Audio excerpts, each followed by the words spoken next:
What's up, everybody? Welcome to the Geekiverse YouTube channel. We are talking about video games, and more video games. It is E3 week here for the week of June 11th.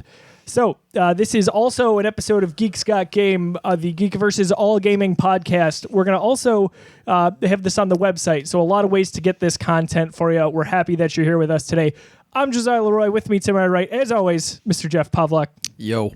You've had a great day. I've had a wonderful day. Which we'll circle around to. And then to my left, finally making his Geeks Got Game debut. Very excited. We're still friends, even though I make terrible John Wick puns all the time. Mr. John Fick. How are you, John? I'm good, man. How are you? Very good.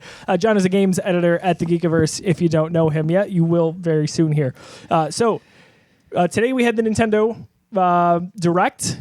We've got a lot to get to. We're going to kind of go through E3, the press conferences, every major announcement that we've gotten so far, give our reactions, our analysis. If you want our immediate reactions to the press conferences, we filmed some shorter end videos at youtube.com/thegeekiverse. You can just search those there on our playlist. So let's go kind of overall thoughts here. We're done with press conferences. How are we feeling? We excited? As excited as we started the week at? Disappointed? In between? Where are we at? Well, my heart rate is still at 5 digits after the Nintendo press conference. So you're where I was after Avengers. Yeah. I couldn't catch my breath. I mean, I'm going to be shaking for the next week straight, but even without that, I still thought that this was a very, very solid E3. You know, no Sony, no problem. This was still a really good weekend, in my opinion. I definitely missed Sony. Yeah, it felt a little bit incomplete. I did too. But same. Yeah, I wonder why. You know, looking at that shirt, I have no idea why you might feel. Yeah, or that too. Jeez, it's like Seth is here. No. A little bit different. John, what overall thoughts of where we are with E3? Overall, so we'll bring Sony up. I think I know why Sony skipped E3 this year. I'm with you. I'm a little underwhelmed. I think I tweeted this out that I didn't think any of the press conferences, maybe with the exception of Nintendo, were necessarily entertaining as an entire show. All of them had great things that came out of it. If you go through and look at the list of all the trailers, there was a lot of really cool stuff, but there was so much fluff and a lot of stuff that I wasn't interested in E3 this year. So I see why Sony sat this one out. There's not a lot, now that I'm sitting here, I think that we didn't already know. Definitely no bombshells. Well, there's bombshells, from my opinion. I think there's some bombshells. I mean, what would you say? We'll get to Nintendo. Okay. We'll get to Nintendo. Fair enough. But there's definitely some bombshells. I see Jeff over there's crawling out of his skin, waiting to talk about those bombshells. God, yeah. But I think we knew a lot of what was coming. Not the biggest of them. Yeah. One of my predictions was that we weren't going to see the biggest thing that came out of that press conference. Oh, thank you for reminding me. So I will pull that article up here. We can kind of go through that. I've never been happier to be wrong in my life. I jokingly made that prediction just to mess with one of my Nintendo friends like 20 minutes before the conference. He's like, nah, no way. I'm like, dude, I'm totally kidding. And like I screenshotted our interaction. I'm like, well, guess I was right. Do we want to go through that first? No, let's circle around to it. You want to circle back to predictions? Yeah. All right. Oh, no. I meant like just start with the, Go start. No, I want to go chronological. Right. Was E3, was EA's a press conference? What would we call that? It wasn't a press conference. It was a... So here's what I'll say about EA. For the content they gave us, I'm glad they did it in the way they did. Okay. And they broke it down beforehand. So a week before, maybe even longer than that, we knew what we were getting from EA Play. Right. They gave us a literal schedule. They showed us that Star Wars was at 12:30. An itinerary and everything. Perfect. So if you only care about Star Wars, hang out for a half hour, enjoy your Saturday. Not going to complain about that. Yeah, I think there's something to be said for that. Don't always need to have everything totally hidden. Transparency is good. Surprises are good.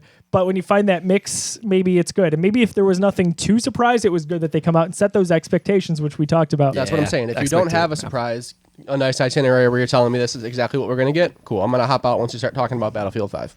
That maybe explains why Bethesda was very transparent about, hey, we're not going to have Elder Scrolls 6 or Starfield. It's not coming, people. Exactly. I love it. Because backlash would be... Right. Yeah, not good. All right, so we our last episode of Geeks Got Game, we kind of talked about some predictions. It was myself and Jeff and Jeremy White of WGR 550. We circled back with John to include some predictions here. So why don't we go through them? You can read this at thegeekiverse.com. I'm excited. I completely forgot mine. I couldn't tell you one. I think I can tell you one, but I think I could get to all three of mine. But you just kind of it hits you, you know. Yeah. That's when you know. So we'll start with Jeff's first one.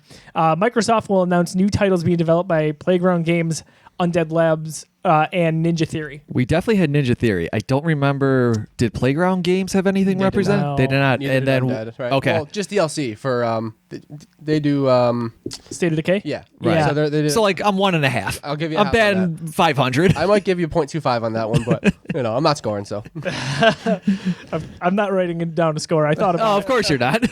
But number 2, Jeff said the next 3D Legend of Zelda game will not be seen nor heard at this upcoming E3. Like I said, never been so wrong to be a complete idiot. Never been so happy to be a complete idiot in my life. super happy you were wrong about that one. Yes.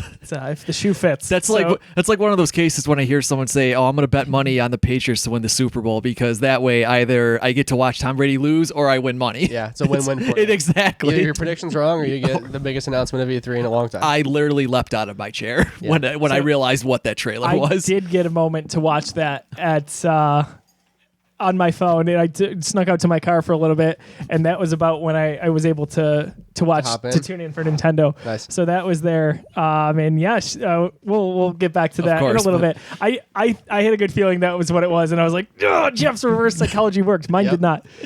Number 3. Square Enix will announce a release window for Final Fantasy VII Remake. Technically true. But wasn't it even before E3? I think they were already announcing that release date before the weekend. I think it was Saturday. No, wait. No. Didn't they do that? It's all a blur right now. Wasn't it Sunday night? Yeah, they announced it. There was like a symphony. Yeah, they announced it the night before. Because we had. That's what it was, yeah, maybe. so it was Sunday night. We had covered stuff already. Okay. Yeah. Oh, yeah, I posted. We got home from recording this. Yeah, because because it was the Final Fantasy concert, right? Exactly. Yeah, that's because what it was. you texted me. You're like, I was gonna go to bed, and then this happened. Yeah, So there you go. Yeah. So they announced that during that concert. Okay. So do we think that's that prediction is right? I guess Yeah, it's that kind of counts. encompassing.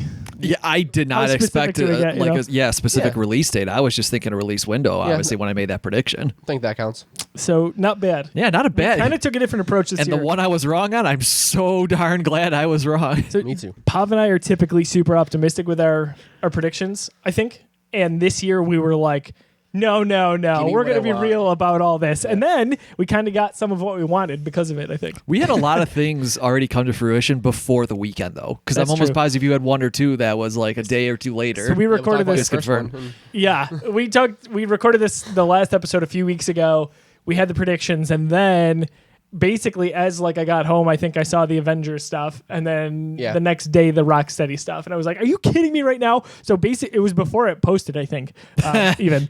But my predictions. So first off, Rocksteady's unnamed project remains hidden. Nailed it. And it's still hidden. I really kind of thought that was just going to be like completely wrong, Yeah. but I said it anyway. Unfortunately, I was right. I hate to be right. Here I am. So, What are they working on, man? I know. Rocksteady, what are you doing? What are you doing? You're killing me here. What I talk about it every week. We do. Every Pretty week. much at this yeah. point. I can't help it. I can't believe we don't know yet. Like, I mean, this is like 3 E3s where we're like, okay, they got to show it. It's been so long. dude. Now I think they're done. I think they're going to close. They're done. Oh, no. That studio's done. Oh, God. Oh Sorry. man. Oh, I just cried a little. So number 2 was also tied to Rocksteady. This was completely out of nowhere. I had no reason to believe it, no rumors. But Batman Return to Arkham coming to Nintendo Switch. We heard nothing on this. Nope. Again, we had really no reason to believe it. Maybe a little wishful thinking on my part. The 10th anniversary of Arkham Asylum is August. So that's kind of what I was hoping was, hey, Gotcha. maybe they'll do an anniversary edition of Return to Arkham or just, Asylum. It'd make a lot of sense. We're seeing a lot of games like that come to Switch, though. Exactly. So that one may come to fruition still, but as it stands, wrong. Number 3, we get a title for Crystal Dynamics Avengers Project, but no gameplay and no release date. Ooh. So we got a release date. You did. May 15th, 2020. No gameplay. That was all cinematic. I mean, even stuff that will probably translate to what you're doing in the game, that wasn't gameplay. Yeah, I think it's probably not at this point. So we did get the title right after we released this article. Yep. And here we are. So again, there's some kind of mixed reaction to that trailer we'll get into a little bit later in the show here. But overall, I was very satisfied, to say the least. Absolutely. Personally, you were very excited too. I was pumped. The internet's going crazy there's hilarious memes and Yeah, I'm just sure- tweets all over the Sure, place. we'll get into that. John, so Oh, that's what I said. He doesn't remember. Persona 5 comes to the Nintendo Switch. The dream is dead. It's never happening. Yeah, if it wasn't didn't happen this E3, it's never going to happen, and that means I'm going to have to sit in front of my PlayStation 4 and log in 80 hours for Persona 5. I mean, it was a completely reasonable prediction. I mean, Joker and Smash, exactly. like it had to have been coming. I was begging for it on Switch before the Joker thing, so I thought that was like the nail in the coffin. We were getting Persona on Switch. You know, that's Joker's not coming to Smash. It's not graphically intensive. It's could a beautiful game, right? But it can, seen, yeah. I mean, if Bethesda's getting Wolfenstein on Switch, these guys got to figure it out. But I mean, there's a lot of rumors that Sony and Atlas have a deal. You know, there's something going on there. So maybe that deal expires and it does come in the future. I don't know. I really wanted that game portably. I played so much Persona 4 Golden at my Vita. Sad about it, but it's not going to happen. Number 2, the next BioShock game is announced. I thought you had a good shot at this one. I did too. So yeah, I think I threw something in there about that report Jason Schreier from Kotaku did. He was reporting I think like Mafia 3 and the woes of that development, and it came out that the studio next door was working on a secret BioShock game, and that was like in 2017 when he reported that. I believe so. So I was thinking maybe it was time, but guess not. Here we are. No BioShock. It's coming at some point. Yeah, maybe next gen at this point. 2K owns the IP. They're not going to sit on that for too much longer. No, absolutely not. Number 3, I think we all really, really wanted this one bad. Microsoft and Nintendo do something together. Yeah, so that they kind of did. They didn't kind of. They absolutely did. Yeah. That was not the intention of my prediction. We Right. wanted to see these guys on stage. The intention of my prediction was Phil Spencer shows up and talks about bringing Ori in the Blind Forest or Ori in the Will of the Wisp or bringing, Xbox Live, stuff like that. That was my intention. We did get a Microsoft and Nintendo collab that Nintendo fans have been wanting for quite a while. Banjo-Kazooie and Super Smash Brothers. It's there. It's happening. You know what's really cool? After that was announced, then Phil Spencer commented on it, and he said that the deal was super easy to make. Awesome. Like Nintendo approached him about it, and he's like, absolutely. He didn't even have to think twice about it. Yeah, it was so cool. That relationship between Microsoft and Nintendo is really, really cool to see. There's a bro crush going on. Oh, yeah. There's a bromance going on. It's what Microsoft is trying to do. They're trying to just extend the reach. They want to be everywhere, and, Switch is the hot commodity, so it makes a lot of sense. I love those two together. I'll tell you that. Bowser and Spencer. Yep. It'll be a spin-off. That's Doug Bowser and Phil Spencer. Get there.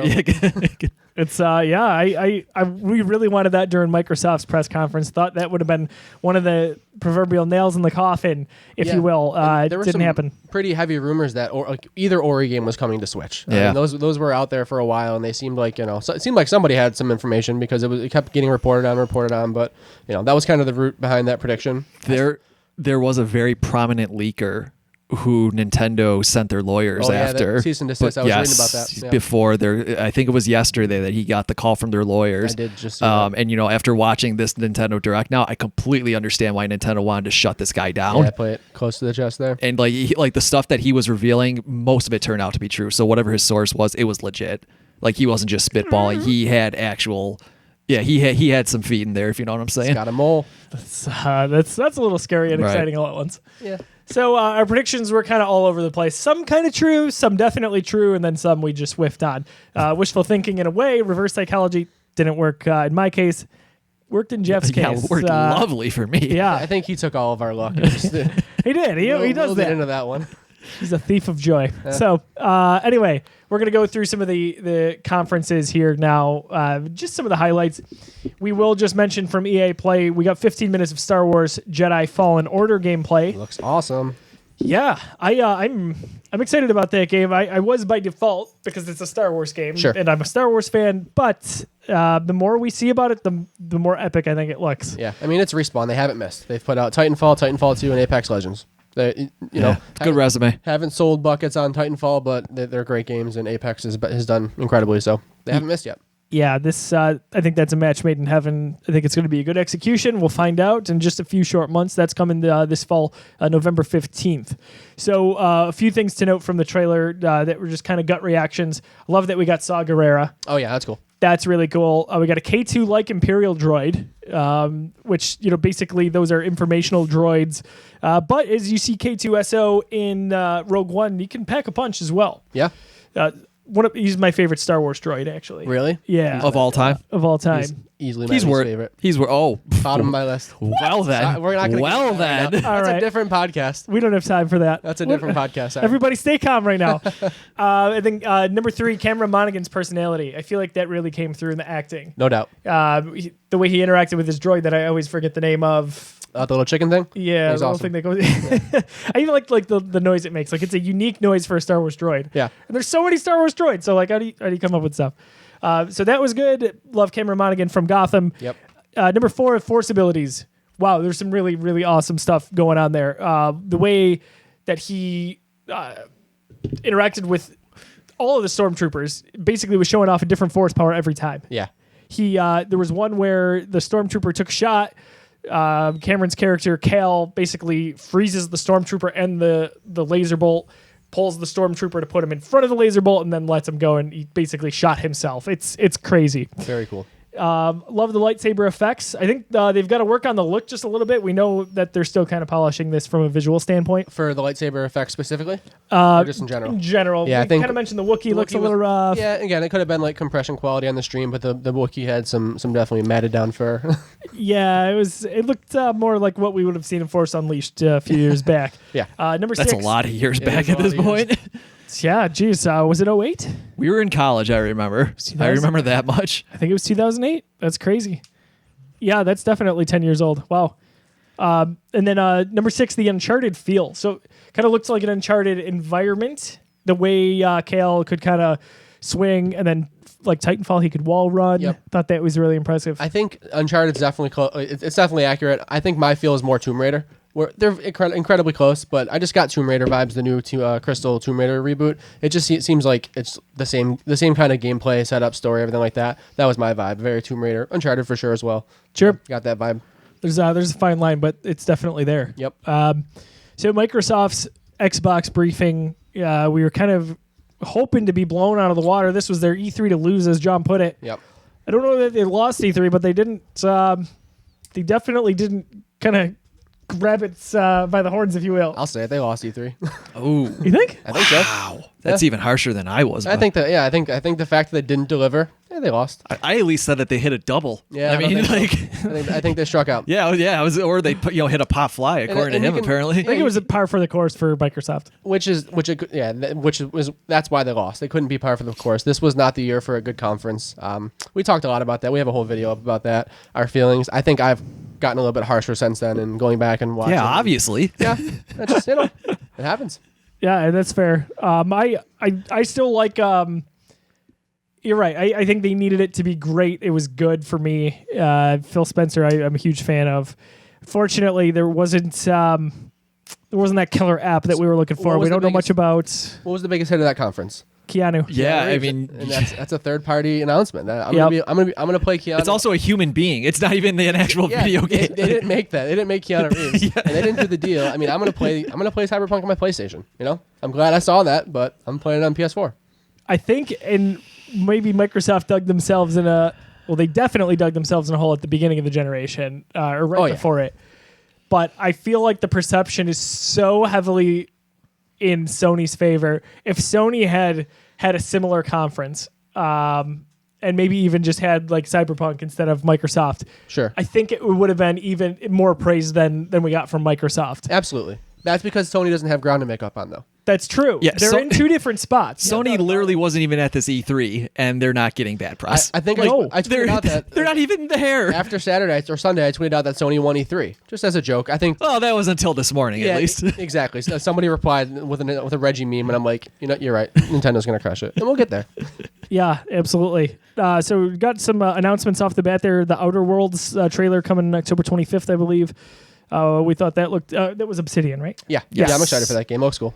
That looks cool. Looks very Fallout. Obsidian's got a fantastic track record. Yep. Yeah, no doubt about it. We got Minecraft Dungeons. That's also going to be coming to Switch. We found out, right? We saw that today. Yeah. That wasn't even an announcement. That already. Oh, yeah? Yeah. We heard about Did it that. really? I think it was the Game Awards. We have heard about that before. That was the Gotcha. second showing of that game. Well, we called the title as we were just watching the trailer, Yeah. which for us was our first time. We're like, oh, it's just Minecraft in a dungeon. And then Yep. we see the title card. Like, well, there you go. And there it was. Ninja Theory's Bleeding Edge was unveiled. And then kind of right after that, a surprising announcement was that Ori and the Will of the Wisps is coming in 2020. I think this was the one we were all hoping for. Hey, it is available right now, or hey, it's available next week. Yeah, I think that's unrealistic, and we were talking about it. It's unrealistic. Would have been awesome, but like calendar year would have been great.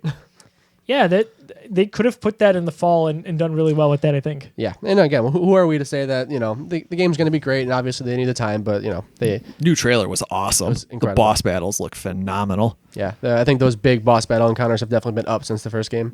Now that I've renewed my Xbox Game Pass in some way, shape, or form, I'm going to dive back into that, which we'll get to in a second. That some of my favorite news actually from the entire show so far this week. But next, we got Star Wars Jedi Fallen Order, a new trailer, a little bit stuff that we haven't seen from EA Play. A good balance of cinematic and third person, excuse me. And then we got, right after that, the biggest moment, I think, of E3. One of the biggest moments of E3 for me. Sure. Keanu Reeves is in Cyberpunk 2077. And then it pans and he walks out on stage at the Xbox briefing, and we all lost our minds. We did. I would love to have seen our reactions to that. Oh my god, yeah. Well, next year we got to film E3. We got to film our E3 We're coverage. going to stream next year. I know for a fact that my jaw dropped and that my eyes went pretty broad. You guys caught it before I did. You guys caught it based on the voice, I think, because you guys got excited. No, that was just him. I didn't know. You didn't either? I didn't know the voice right away. I was like, Somebody wait. got excited, and I'm like, who is this? It's It like was me. Troy Baker. Like, it hands up, and I'm like, oh my god. It's not even fair to guess Troy Baker. No, I mean, it's not. And we were wrong about that one Troy Baker that we talked about. It was Dying Light 2. He was the protagonist in Dying Light 1, but someone else is playing Dying Light 2. You could have fooled me. Exactly. Yeah, and when in doubt, guess Troy Baker. Guess right? Troy Baker. So I wrote an article yesterday about everything we know from Marvel's Avengers from Square Enix. Yep. And so Troy Baker is voicing Bruce Banner, and I looked up. It's been a while. I looked up his list of credits. It's unbelievable. The man. He is easily got to be the most recorded voice actor in video games. And it's not like he's old. He's like in his early 40s, right? Yeah. I mean, 41, 42? Bring it full circle to what we're talking about. Keanu Reeves, the biggest name in Hollywood, but Troy Baker, the biggest name in games. Like, not even close. Yeah. Not even close. It's amazing. It was always Nolan North for me until Troy Baker just kind of... I think 2013 with The Last of Us and BioShock Infinite kind of just... Yeah. Oh, yeah. He went nuts. Those two right at the same time. And yeah, probably. Actually, he also would have been the Joker that year. Yeah, Assault on Arkham. Which is, in my opinion, one Arkham of the... Origins? Yes. I was thinking of the movie, Assault on got Arkham. you. I was talking but about you're the game. right. No, you're right. Yes, then the game, too. That was 2013 as well? It was. Yeah, I mean, that's right. The year of What Troy. a year. And every year since, honestly. In my opinion, is one of the best, Joker voices since Hamill. Oh, yeah. Oh, yeah, he did a great job. I think he voiced as doubt. Joker phenomenally. He's anyway, go check out my article. Click on the link. I just included it, and it'll blow your minds. Like, if you've played a game in the last 10 years, odds are he's in it. It's that crazy. So Keanu Reeves, any bigger name in Hollywood that would have come out and we all would have gone just as crazy for? No. He's one of the hottest celebrities going right now. He was perfect he is for on this game. fire. Yeah. I think the only comparable name he wouldn't have fit for this game to me, but would have been maybe Robert Downey Jr. Yeah. If he had come out on stage, I would have lost my mind as well. But Keanu is built for this world. Yeah. Like with John Wick and kind of the overall darker tones that you see in that movie, not just from a cinematic standpoint, but the underlying themes, I feel like Cyberpunk is right up that alley in a different way. Absolutely. Keanu Reeves. That was so exciting. We got a new Battletoads trailer, which whatever. Yeah. It's going to kick everybody's butts again, just like the originals. I'm not built for it. I'm not. I don't think any of us are at this table, to be perfectly honest. Those games are ruthless. How do we feel about difficult, challenging games in general? It depends how it's made. So like something like Cuphead, I adore Cuphead. I haven't gotten through it yet because it's so hard, but a game like that I adore. Makes you learn. But stuff that's just like obtusely hard, like old NES games, I don't find. Right? Yeah. So maybe the modern game that sets out to be hard, but it's got to be a quality game and it's got to make sense, I guess. The difficulty has to have a meaning. Like Cuphead, there's no easy mode because like learning how to overcome what you're doing wrong is part of the game. That's what makes that game so special. So you can't change the difficulties. Games that just have like crushing. Like I don't play Call of Duty on veteran. That's not fun to me. Just taking a bullet to the head. Oh my gosh! No. Random frag grenades, stuff like that. Just like I said, just RNG difficulty. That's what I like so much about like the Soul series and the Monster Hunter series. It's not just that the enemies have really high health and can do a lot of damage with one hit. Their reaction times and their behaviors are very tough to figure out. Even if you reduce their damage output and their health, they're still difficult enemies because they move so fluidly. They move so organically. Yep. It's by design. Right. It's not flipping a switch and turning up difficulty. They're designed that way. I never played a Soulsborne game, but that's like a perfect example of what I'm talking about. Yep. Same here. It's something I've wanted to kind of tackle, but I feel not quite intimidated, but my time to play games is limited these days. Yeah. And would I rather go through a game where I know I'm going to enjoy a narrative and have a moderate challenge, or just be frustrated and not make a lot of progress in my limited gaming time? I think that's kind of where my head's at. I had that recently with a download on the Switch, Wargroove. It's a strategy RPG game like Advanced Wars, and I was playing on the normal difficulty, and there were levels that were taking me an hour or more to complete because of how difficult they were. I eventually went down to one of the lower difficulty settings, and it specifically says, do this if you just want to enjoy the story. And it's like, you know what? That's nice. Some people just want to go through the narrative, enjoy, the meat of the game, but not necessarily have to dedicate, dozens of hours to complete the whole thing. Yeah. Whatever the normal setting is, normal, medium, whatever, that's typically where I'm at. 100% of the time for me too. Yeah, I kind of wish I could go back and play Kingdom Hearts 3 and play on easy. I hate that you can't switch the difficulty halfway through the game. Oh, that's rough. Insane, because that is not a short game. Those cinematics, my gosh. That's why I didn't finish it. I'm getting these boss fights. I'm just like, I'm not built for this. I'm not a Kingdom Hearts guy. I just want to see what it's all about, and I'm out. Yeah, I was in a similar boat. I did finally end up finishing it, but that is a very, very prominent debate going through the gaming community right now. What's that? Like the purpose of high difficulty or lack of difficulty. Like they're very, very stark philosophies on that. Yeah. Like some people would argue that a obscenely difficult game is like almost immoral.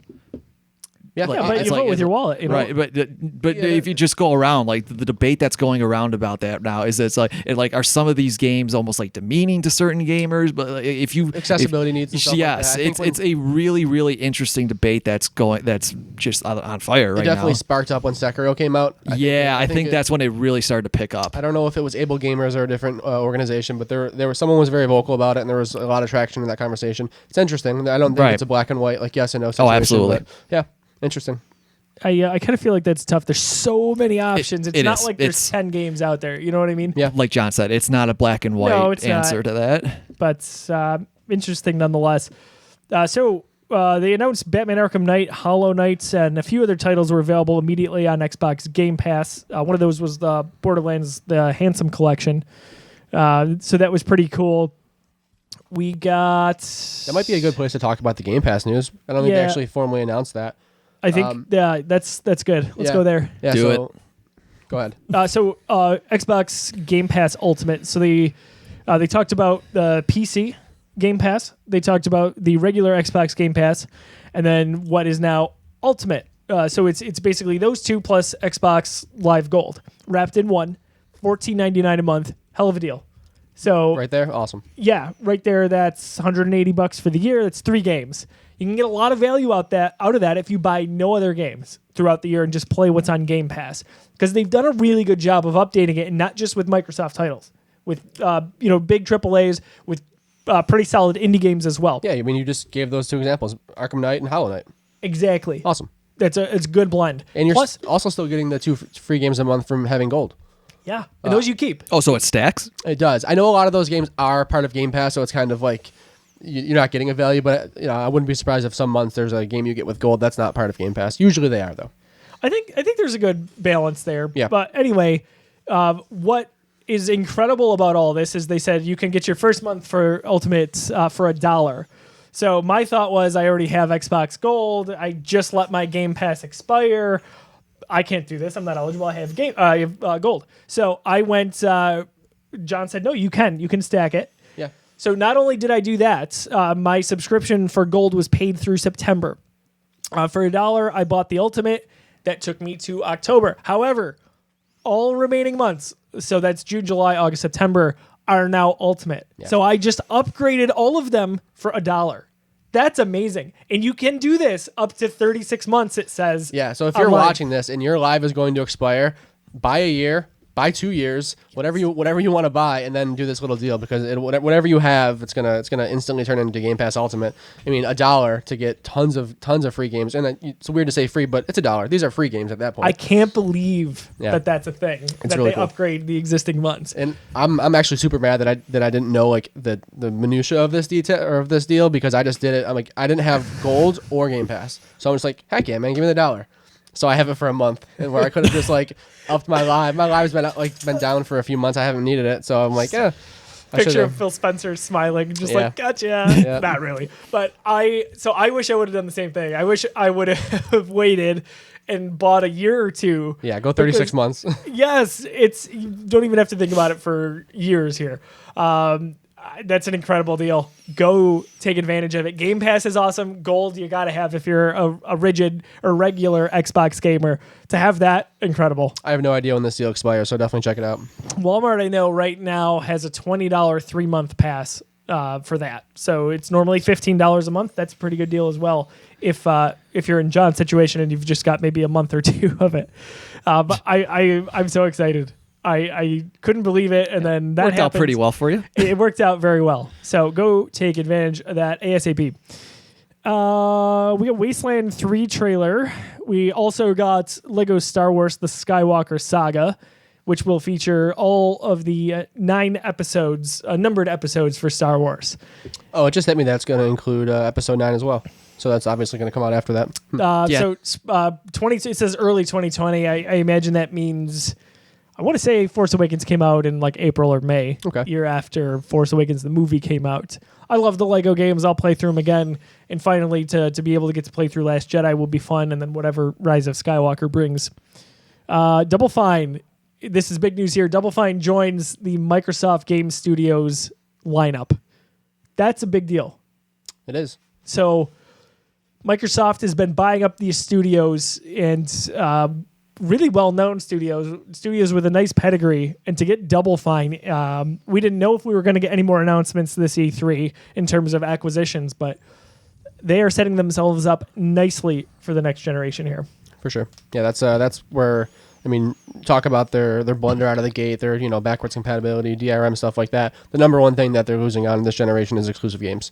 Sony just has the games. Yep, that is definitely the defining moment for me. And I guarantee you they're not done scooping up studios. Oh, no. I wouldn't be surprised. This is just a start, probably. Phil Spencer had a comment that came out today. He would love to own a Japanese studio. He was asked a question if he'd ever consider it, and he said he'd love to, so wouldn't be surprised if they go for something like that. Try and grab every piece of the pie, appeal to every audience humanly possible. Yep. Yeah, Microsoft's doing it right now. They really are. Yeah. Dragon Ball Action RPG.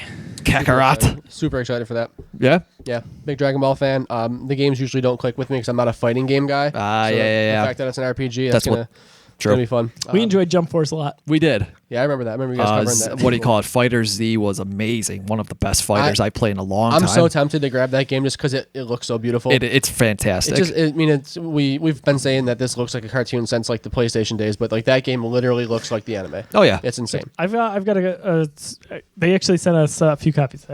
I'll give you a copy of that. We'll talk. It's so worth playing, even if you just play it for a night. We were laughing our asses off. Awesome. We had a good time.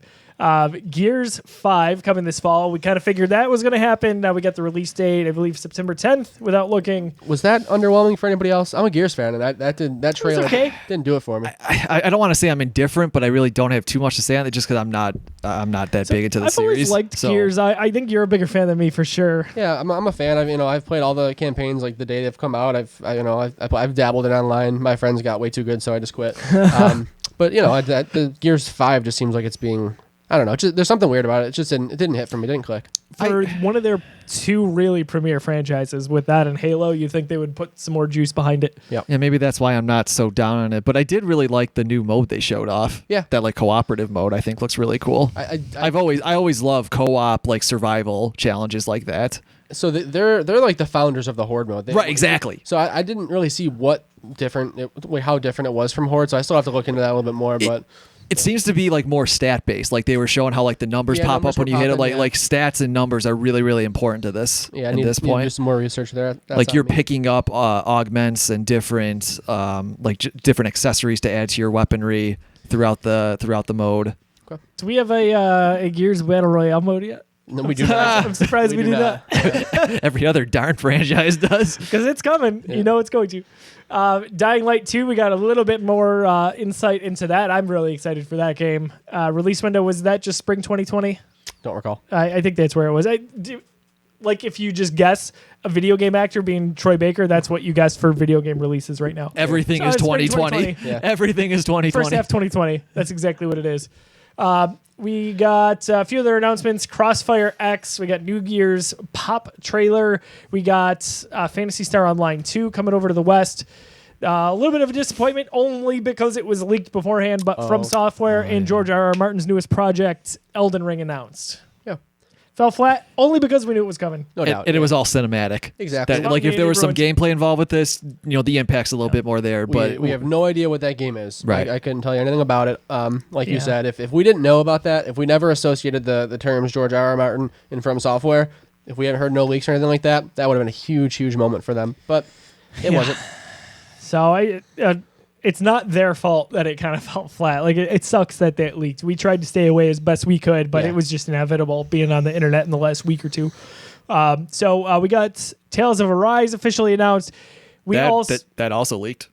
It did Tales the night of before. Arise. I think there was a trailer that leaked. Like even at least the screenshots. I don't know about the trailer, but I know for a fact that I saw some of the screenshots from the trailer before the actual press conference. It's some of the later stuff in the conference too. Yeah, tells you where Microsoft views it. Is Tales related to Bandai?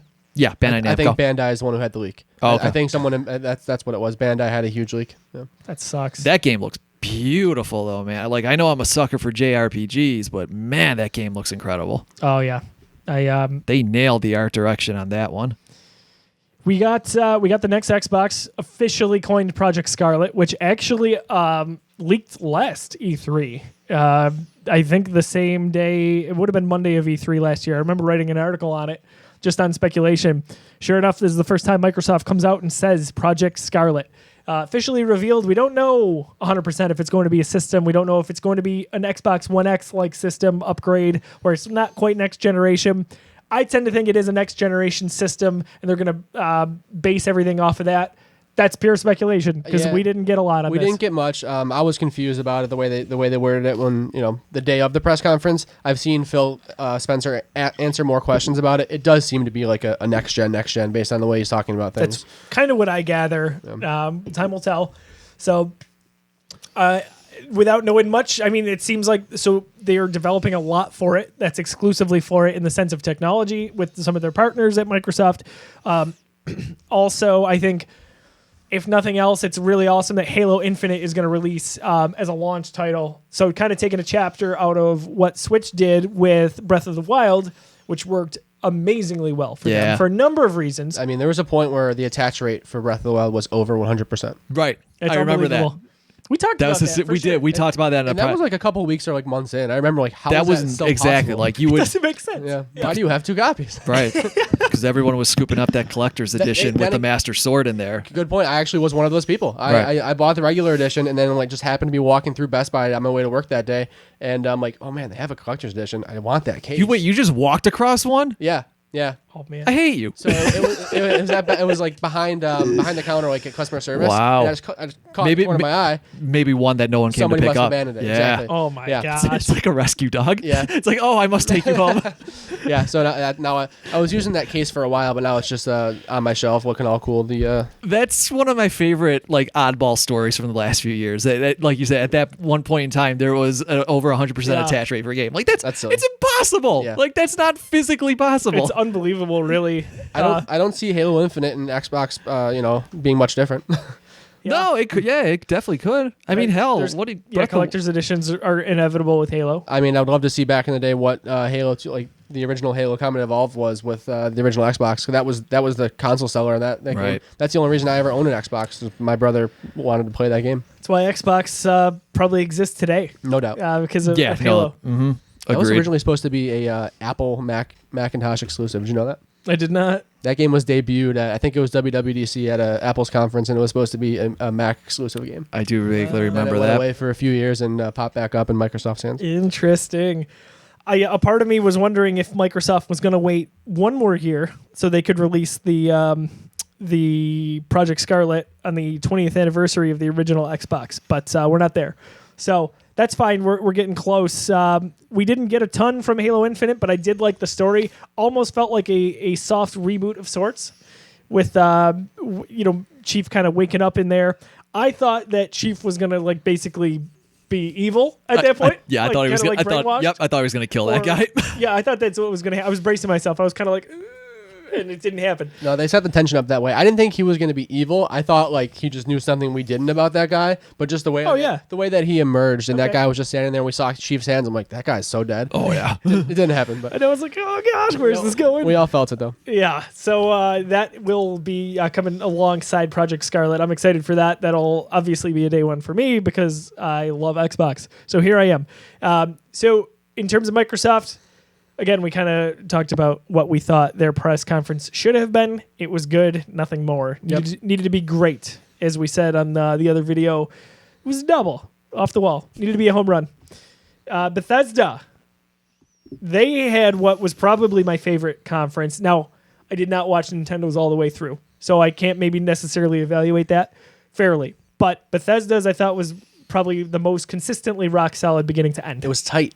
It was a very, very tight conference. Even what I may have considered filler in other conferences with the videos of fans and Bethesda employees talking about how much they love Bethesda, I bought it. They did it well. Yeah, I don't know why. Felt genuine. It worked. Yeah, there was a sincerity to the whole tone of the press conference. Like there was some self-aware in this, but there was also a lot of sincerity there in regards to fan outreach, to how the employees feel about working there. It was heartwarming. They were fans and then became really and how cool is that? People Awesome are saying, stories, I got into video games because of Elder Scrolls. Now I'm working on it. Like that's a dream come People true, are saying man. some of those games saved their lives in tough moments. Yeah. That's awesome, man. That's what games are all about. And Bethesda, more so than Ubisoft, more so for sure than Square Enix, really, I think, sells their brand. Oh, yeah. Yeah, for a single dev, You can they crushed see that it. brand. Yeah. You know it's a Bethesda game. I really feel like these conferences have done a lot for them. It was kind of like when was their first conference? Was it 2016 maybe? I think so. Yeah, I think it was 2016, and they announced that conference, and I just thought it was just because they had so many games lined up, and I thought it was going to be a one-off thing. I was like, okay, they don't normally do a conference, but they have tons of games to talk about, so they're not going to hop on stage with Microsoft or Sony. They're going to do it themselves. I didn't expect it the next year, and the year after that, and the year after that. I think they've done a really good job of building themselves up to be a bigger publisher than I thought they were. Not size-wise, but just, reach-wise. I agree with that. Yeah, I feel like they're bigger than the average publisher just in presentation, if nothing else, in presence than what you see for... I mean, Ubisoft is huge if we're talking about money and games that they release. But, man, Bethesda is a brand, I tell you that. So we got Elder Scrolls Blades coming to Switch. Okay, whatever. Not huge cool for me, but I'm gonna play it. I downloaded it on mobile, and then I'm free to play, right? Free to play. It's out for mobile now. It's been in beta for a while, but I think it officially launched like after the conference. I downloaded it, and I'm like, I'm just gonna wait till Switch. I deleted it. I'm like, I'd rather play on my Switch. So I'm excited about that. Yeah, I agree with that. Wastelanders and Nuclear Winter, both editions coming to Fallout 76. Yeah, so and we feel like they kind of reconciled a bit. Definitely. Yeah, the first thing they talked about, Todd Howard took the stage and kind of acknowledged the fact that they messed up. I mean, they shipped a game that wasn't. I mean, it was as broken as most open world Bethesda games are, but add to the fact that there wasn't much to do in it.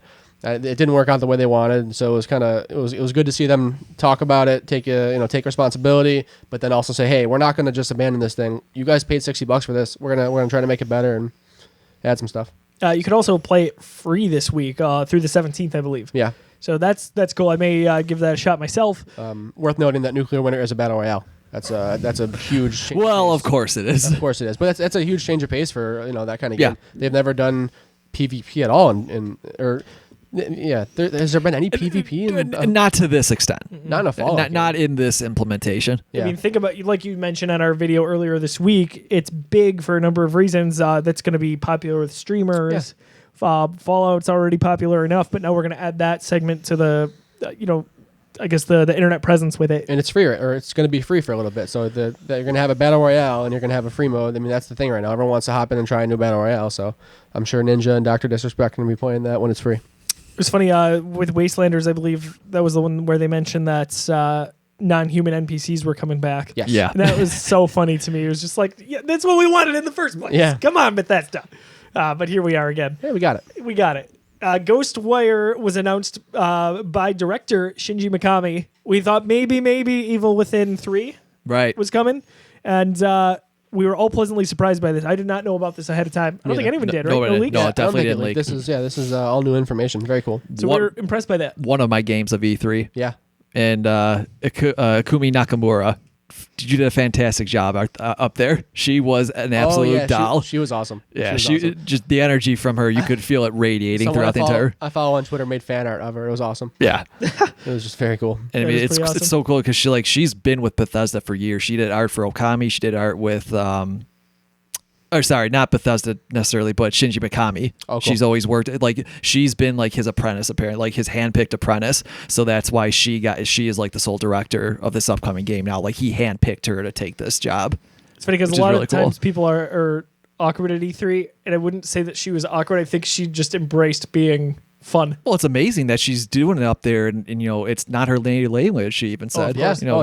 like that's terrifying to go up there and speak in front my of a gosh, crowd. yeah. Never mind speaking in a language that's not your first language. So Absolutely. kudos to her. Yeah, that's a common thing at E3. A lot of non-English first speaking language, Yeah. and it's hard enough to be up there if it is your native language, let alone that. So kudos to her. Yeah. And- internet darling is the way to put it. I Yeah, think. there you go.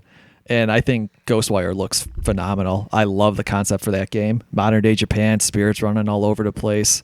Oh yeah, Definitely got that. She even said spooky. It's got that creepy vibe to it. I really liked what we saw from that cinematic trailer. Oh yeah, I'm into it. We got a very long cinematic reveal for Elder Scrolls Online's latest expansion. Darn Game of Thrones It was episode. insane. Yeah, I want to know the budget put behind that trailer. It looked so good. The animation was incredible. It was fun to watch. It was super long, but like it was long. I couldn't get over the animation quality. I just kept thinking I was watching a movie. I'm like, this It's kind of amazing. this is really this is silly. like that's unbelievable. They must have sunk some real cheddar into that one. Let me tell you. I enjoyed it. Yeah, that was good. Yeah, I don't care about ESO at all, but that trailer Same. was fun. I enjoyed it for what it was. Good presentation. Commander Keen. So this was interesting. Bethesda's free-to-play mobile game. Based. We said this was originally from id Software. Apparently, it was like an old '80s IP. It is, and I can definitely confirm that because guess who was incredibly excited about this game after it was announced from the Geekiverse team? Nate. Yeah, Of Nate, course. our resident retro fanatic. It's That the seems one. like it's too new for him to enjoy, though. Well, He only likes it does stuff from come. 1950 and earlier. True. But yeah, it's like the one game that he really enjoyed from this weekend. Interesting. For those who don't know, Nate is our host of The Memory Machine, which is a podcast about all things retro in pop culture. He just loves We're anything. talking He loves old, yes, he folks. loves anything that is old. Let's put it that way. Yeah, it's kind of amazing. So this game was right up his alley, and it's apparently the only thing that caught his interest this weekend. tells you everything you need to know. Yeah, exactly. Rise of the Ghost expansion coming to Rage 2. I mentioned on our Bethesda recap how much I love the thought and appearance of this. I haven't bought Rage 2 yet, but I sing its praises all the time.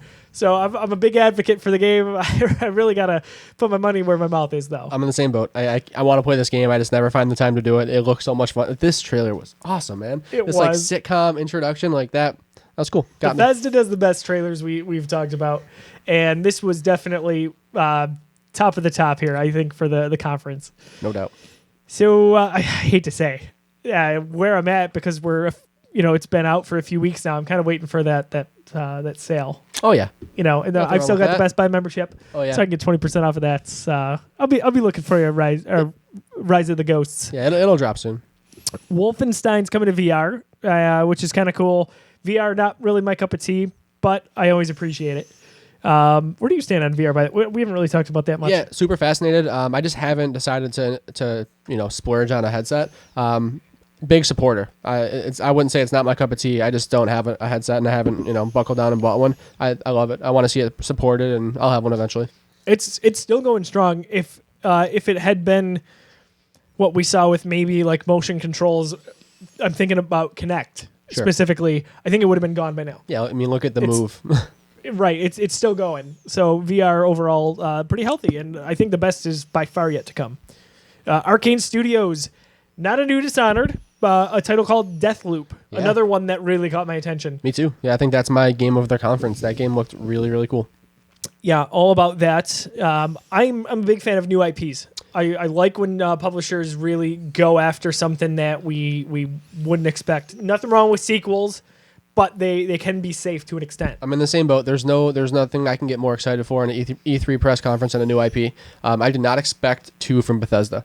Knowing that we weren't going to see Elder Scrolls 6 and Starfield, I was not expecting 2 brand new games from. I thought all of their studios were basically accounted for. I didn't know Arcane had a separate studio.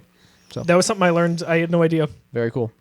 Bethesda also introduces something called Orion, which is built to optimize streaming. So this is it's not really something I feel like we're going to see. We may never see it at E3 again, by the way. This is not like a product you'll necessarily buy, but they were kind of touting some technology that they've created that's really going to help with streaming, such as Stadia, for example. And it's going to make, we kind of talked about it on our YouTube recap of Bethesda's conference, but it's going to make streaming more accessible. It's going to make it easier. It's going to kill the bandwidth a little bit in terms of what is needed.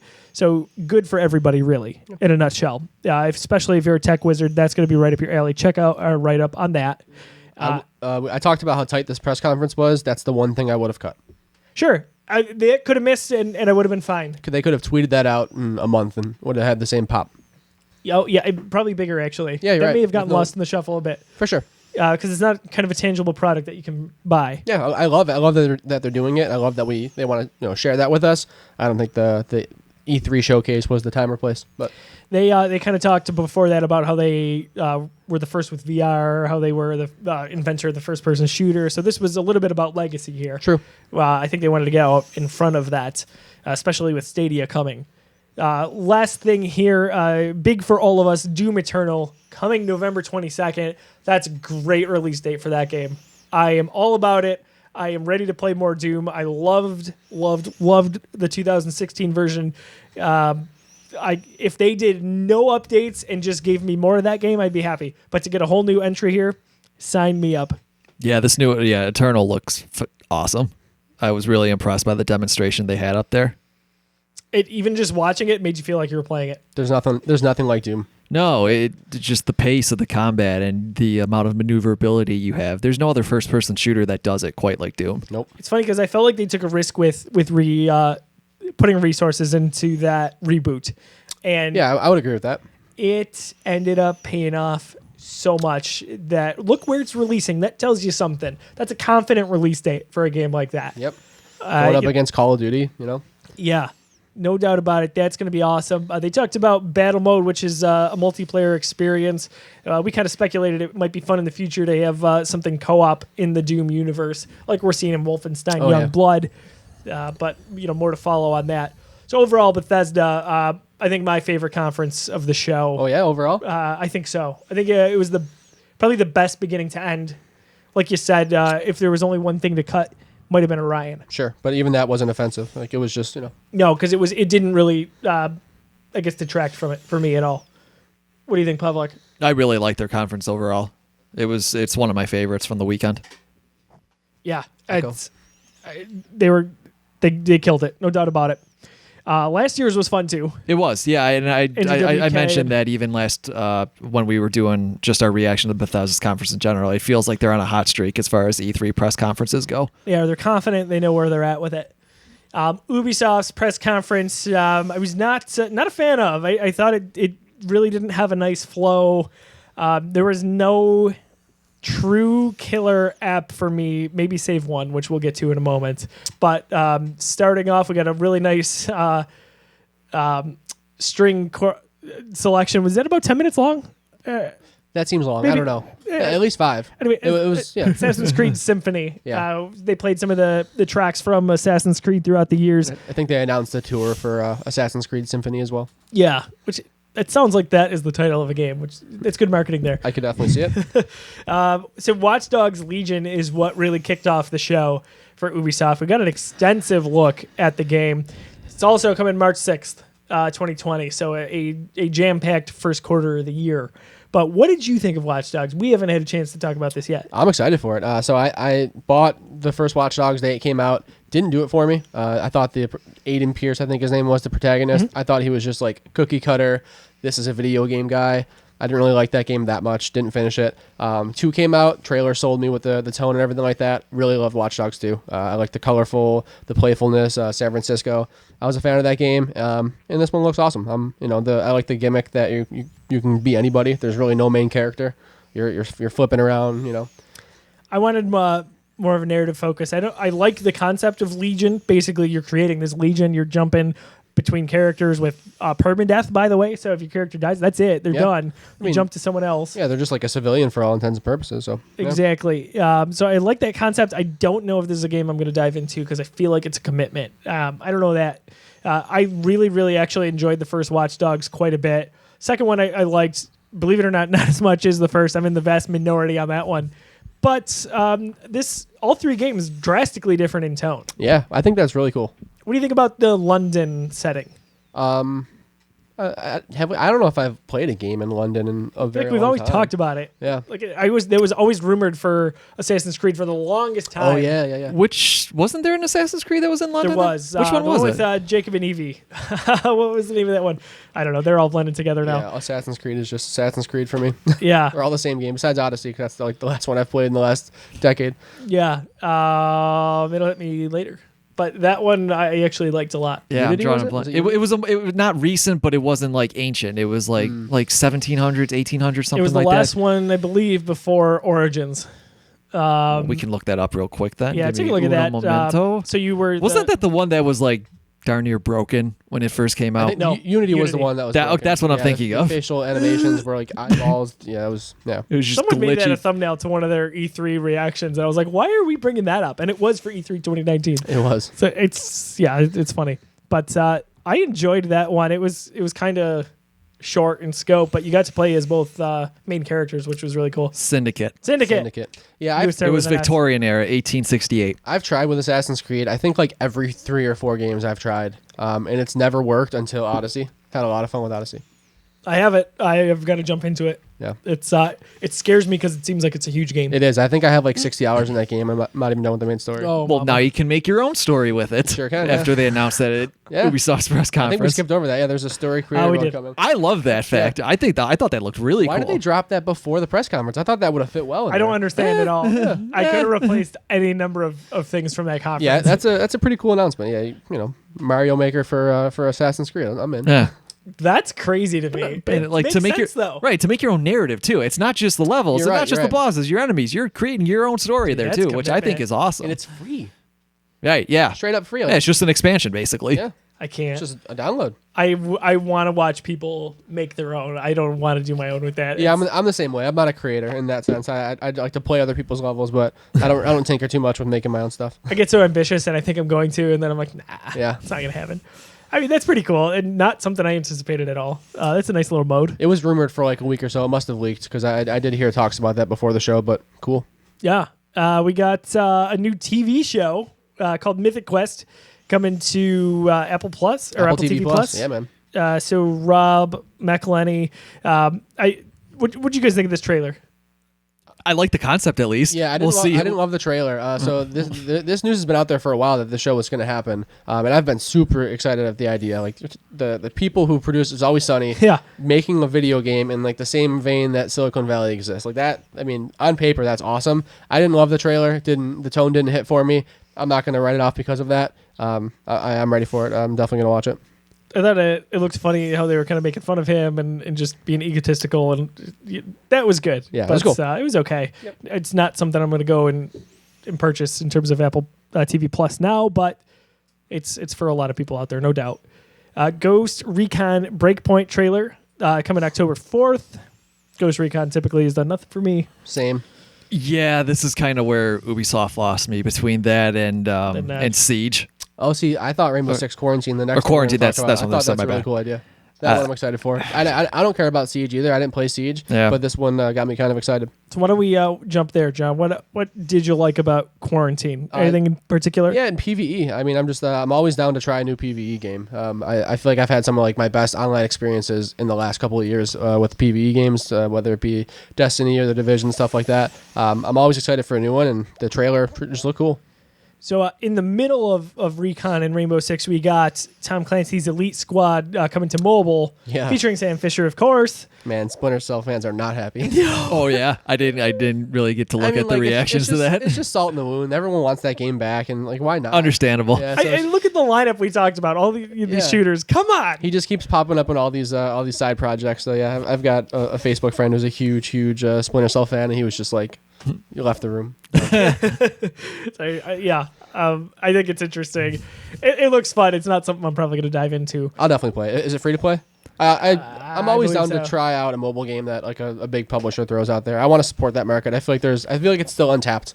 It can be really. I think there's a lot of potential there, especially with controller support coming to iOS. You can sync up a DualShock 4 or an Xbox One controller to iOS with iOS 13. That's sweet. That's insane. I didn't know Dude. that. Yep. Yeah, that's pretty neat. Apple TV as well. Interesting. So that's going to be a game changer for me for mobile. Yeah. So there's a game control that's currently propped up on the desk over there. Oh yeah, it's our camera stand. It's something we got from a company to review last year. The name is escaping me. We'll take a look afterwards, but kind of fits on the phone. Oh, is that the one that like opens up like an accordion and it locks it in there? Exactly. Yeah. It's got like basically the Xbox faceplate. Yeah. It works great. We tried it on a few games. I've bought and returned stuff like that in the past because I've always like mobile gaming. Not even just mobile gaming, just like gaming on the go is a huge thing. It's a huge passion for me. I love trying to like be able to game anywhere. So I've bought products like that, but they're always just missing something. They usually don't support like stick clicking, and they usually don't have multiple triggers. Basically, the Vita in a nutshell. Yeah. So he borrowed my Vita. I think I have a Vita shirt on right now. What? I think I have a Vita undershirt on. Take it off. Here we go. Vita Island. It's there. Oh, I love it. That's great. I still play my Vita weekly. Do you really? Oh, Absolutely. man. I haven't played in ages. But what game did you download? The Dracula X Chronicles, Castlevania. Oh, okay. That's right. The remake of Rondo of Blood. I think I have like over 1,000 hours into Hot Shots Golf on my Vita. That's a good one. It's a good one to sink a lot of time into. Man, that might be more than you've gotten Smash. Oh, yeah, for sure. I mean, this is over the course. I mean, like 2013, I think, is when I got that game. So that's a long stretch of time. Yeah, hefty amount there. Roller Champions was officially revealed here. Alpha available now. I think this has a lot of potential. Me too. It looks fun. Yeah. So I think I said Rocket League meets Quidditch is what it reminded me of. So neat way to describe it. Yeah. Probably accurate. I think in a similar way that Rocket League took off in popularity and also in esports, you've got that with Roller Champions. I'm like, I never thought about it, but seeing that trailer, I'm like, why are like people not trying this more often? Rocket League was like a runaway success. It's just not, people aren't trying it. I think Ubisoft could nail it. I think so too. And the reveal was good. We had kind of heard that this was maybe coming a few days prior, I believe. Yeah, we've heard about that for a little bit. So that one, we're just in the alpha, but I'm really going to keep my eye on that. I think that's going to go places if Ubisoft plays their cards right. The game I know Jeff and I were kind of oogling over here was Gods and Monsters, which is you take the lead on this one. I think it looks gorgeous. That art direction that they showed in that cinematic trailer was awesome. It's easy, simplistic way to describe it is Zelda in ancient Greece, and I am all for that. If that's what you're getting two Breath of the Wild sequels. Yeah, exactly. And to come from the team that does Assassin's Creed, to do something different, like not even just a different game, but a completely different art style. I'm super excited for that game. I said this in our immediate reaction to it, Josiah and myself. It's also perfect too because the team who did Assassin's Creed Odyssey, they're already steeped in ancient Greece mythology, the locales, the setting, the culture, so they can apply all of that knowledge that they did in research for Odyssey to making this game, making it feel very organic. That's a big deal, right? Yeah. They'll nail the aesthetics on that. I have no doubt. I was surprised the release date was so close. Yeah, based on what little we saw about it. Right. What was that again? February 25th, I believe. It's in February. February 20th or 25th, one of the two. But February of 2020. There's a date on it. Coming to all systems. Yeah, they were super vague about like what the game was and like how this was like a new thing for them, and they're just kind of getting started. They didn't maybe say that, but I did not expect them to put a date on it. It played to their benefit, though. Oh, no doubt. To do that, which doesn't always work, but in this case, it was like, hey, that is amazing. Give me more of it. Yep. The other thing that we wanted to talk about real quick with Ubisoft was their Uplay Plus subscription. Oh, yeah. I think this is a good value. You've got to really like that library, but over 100 titles coming to PC for now in September, I believe, and then Stadia next year, which is great. Yeah, I think that's a great deal for Stadia. Well, it's cool to have them get some prime partnerships right out of the gate. So think about that. You're going to get access to every Assassin's Creed, Far Cry, Watch Dogs, obviously, all the titles that we mentioned here. The original Beyond Good and Evil. Oh, yeah. So all the Rainbow Six games. Yeah, it's a good deal. I Prince think. of Persia.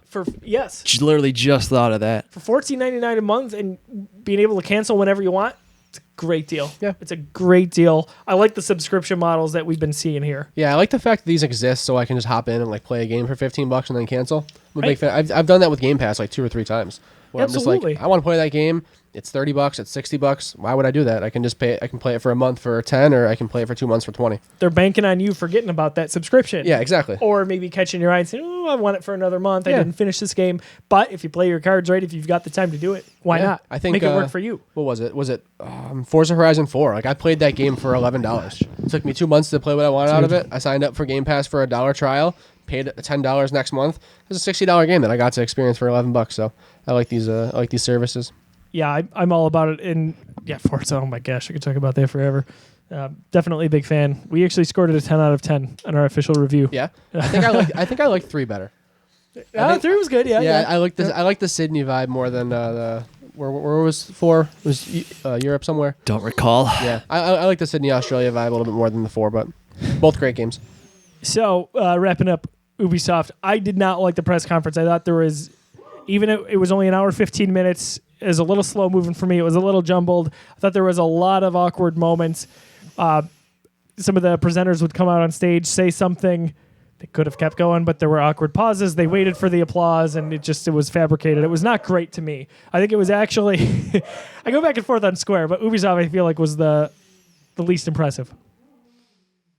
I was half and half on it. Me too. Half of it I really liked. Half of it I was like, don't care at all. I liked that they spent a lot of time on Watch Dogs, even if I didn't love Watch Dogs. And I really liked Gods and Monsters, and to a degree, Roller Champions. I really like Ubisoft. I don't know. I just like their presence. I really like them as a company. I love the story that they fought off Vivendi and they were able to, keep their independence.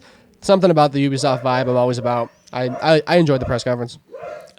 Moving on to the interesting press conference here of the bunch. Square Enix. So we got a lot of trailers of stuff they've done already released. We were hostages. This was one of the oddest press conferences I've ever watched. They had us and they knew it. We were hostages. They did have us and they knew it. All right, we're going to wait 2 seconds until he stops. Okay, while we'll cut, I'll go check the camera. Sounds good. A dog barking excessively up there. That's going to pick up. Pain in the ass. Cool. Awesome.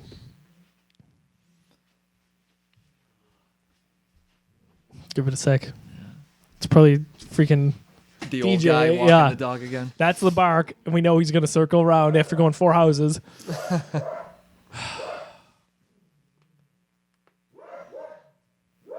We're usually pretty good. I've been mixing the audio differently recently, though, where it balances out. And the problem is it picks up very sensitively stuff like even if he's barking upstairs now. Yeah. Whereas before it would only pick up if we were like right here. So that's kind of the catch-22 with it, I guess. All right. We'll pick up with Square again. Start that conversation over. Okay. Here we go. So the kind of interesting press conference of the week, Square Enix. They as you said, they held us hostage. They did. That was him. He said that. They had something that we wanted. They knew we couldn't leave, and they just held us hostage. And they showed us things that have been out forever and announced forever. And it was a blast. It ended up being a blast because of our Geekiverse group chat was just on fire. Oh yeah, we zinger were after having zinger. fun with that. It was so bizarre. I don't know what to make of it. It's one of the oddest press conferences I've ever watched at E3. I've never seen a press conference flaunt so many games that had already released. They did it last year too. Their video package last year was worse. It was awkward last year. Like, awful. Didn't they show a few Tomb Raider trailers that had just shown elsewhere? And they did, and they showed games like super small games that were already released. It was just a video package. It was bad. It was the worst press conference that I've seen at E3. Last year's Square. So but this year they lead off with something that we really wanted, and they basically the vibe early was they're going to end with Avengers because they know it. They know that we're going to sit there to watch all this crap to get to that point. Yeah, so we did because we're suckers, but we love the Avengers. We also love, for the most part, Final Fantasy VII Remake. Yeah. So we got a fair amount of trailer and gameplay with this. I think it looks really good from a cinematic standpoint. Yeah, I've never played Final Fantasy VII. I've actually never played a Final Fantasy game, period. So this will probably be the first time I hop into any of the games, and yeah, it looks good. Looks fun. I was very impressed by the demonstration. Yeah. I think visually it looks awesome, and I really like the game mechanics that they were showing off. They're a good mix of hack and slash combat, fast-paced combat, but then also some strategic elements to it, being able to switch off between characters, hitting weak points as opposed to just mashing away on any part of the body of an enemy. That boss fight I thought was a really, really good sequence. Yeah, I've never played a Final Fantasy game. Closest thing I've come to is Kingdom Hearts. And I don't know. This is probably not going to be for me, but I really, really appreciated it. I appreciated that they spent a good amount of time on it. Yeah, it was a lengthy demonstration. Yeah, yeah. They should have with all the crap that we got in the sandwich there. Yeah, probably. And it was good. I think for the most part, the consensus is Final Fantasy fans are happy with this. Oh yeah, I think so. Yeah, I haven't seen much negativity on this at all. We got the release date the night before we talked about, so that's coming. We kind of don't know what they're doing with the whole episodic thing though. We know that it's going to be episodic. They made reference to the fact that the game is so big it could fit on 2 Blu-ray discs. Which was confusing. They didn't really tell us how much of the game that we're getting on this release date. It's not like they're marketing it as like Final Fantasy VII Remake Part 1 is coming out. Right. It's just they're just saying that's the day. It comes in a box and that's the game. But I don't get how it could be episodic. Right. Unless, I guess, they technically release all the episodes together, but then Damon Hatfield brought up level capping, right? Yeah. Like, how is that going to work in between segments if it's actually broken up that way? Like, I just don't know. I have no idea. You're just not allowed to play anymore. The game stops. You can't do it anymore. Yeah, like, can you insert disc right? two, Do you do a battle, but you just don't gain experience That's anymore? probably what they'll do. They'll just cap it. I mean, that makes the most sense. But weird. It's a weird thing that you have to deal with when you're taking an RPG and making it episodic. It doesn't normally mix well, but still some mysteries there, to say the least. I'm excited though. Final Fantasy VIII Remastered coming this year. That's big news, right? Like that. I do. Yeah, a lot of people were actually quite excited about that. I'm out of the Final Fantasy loop, but I follow a lot of people on Twitter who are big into it. It seems like the consensus is they want it because it's never happened before, but it's also our least favorite Final Fantasy game. That's what I got out of it. Well, definitely mixed reactions on our Facebook over it. I'll say that. The problem too is that Final Fantasy VIII, that's the direct sequel. Well, not the direct sequel, but that was the one that came out right after Final Fantasy VII. And Final Fantasy VII is like one of the most beloved video games ever, not just in the Final Fantasy franchise, but like, Final Fantasy VIII then was the one that followed in the footsteps of one of the biggest games ever. It just could not live up to the same kind of hype. How do you follow? It's just, it doesn't happen. And wasn't a lot of the issues with music and licensing and localization? Isn't that why it's never been remastered? I think that's why. It's, from what I understand, it was actually the fact that they never, Square Enix never backed it up as the years went on. I've heard something like that. I didn't know it was the data. They never advanced the data through the different cycles of consoles. Whatever they had was just based on what they had from the original PlayStation, so they couldn't remaster it without significant work. Yeah, so it was definitely a big deal. Or they couldn't just port it because they didn't have the same data from before. I didn't anticipate that one, but that was good to see. We also got Final Fantasy 16 expansion Shadowbringers. They got a release date. 14. I was like, I'm sorry. Did I miss a bombshell? Oh man, right. They announced Final Fantasy 16. 14, I thought it was 14, but we have 16 here. Oh, weird. We have XVI. Oh. Should be XIV. We'll change that. Who right did away. that? We'll Who change did that right away. Yeah. I I was pretty sure it was 14. Then I was like, so you read properly. I read the Roman numerals. Forgive me on But that. yeah, Final Fantasy 14. That game is still around. That's crazy. Still getting updates and still getting. We should release that as a bombshell. It's a very good game. We all thought it was 16. That would be great. You know, when it first launched, it was horrible. That's why Square eventually just let the original version of it die. But then once A Realm Reborn came out, it's been a very, very solid MMO. Yeah, people love it. And it took a while. It took multiple tries for Final Fantasy to deliver a very compelling multiplayer experience, but they've nailed it with Realm Reborn. Cool. So not to be confused with the Outlanders, we got an announcement for Outriders. We did. And this The heck is Outriders? Yeah, this is was this the shooter from the makers of Bulletstorm? Oh yeah, that was the shooter. Okay, I was like, wait a minute. I think. Yeah, Bulletstorm and Was it Gears? no, Some of the Gears team? they announced it. I can't Well, remember what the Bulletstorm other did game. Gears. It was. Oh it well, was no. original- But what was the other game they said they did in addition to Bulletstorm before this? I don't remember. Yeah, I don't know.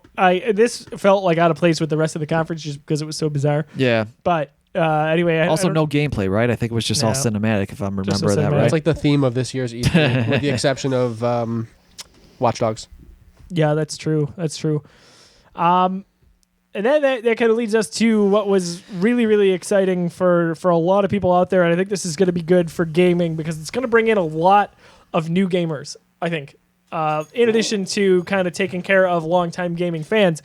We got a wonderful, wonderful game in Marvel's Spider-Man PS4 last year.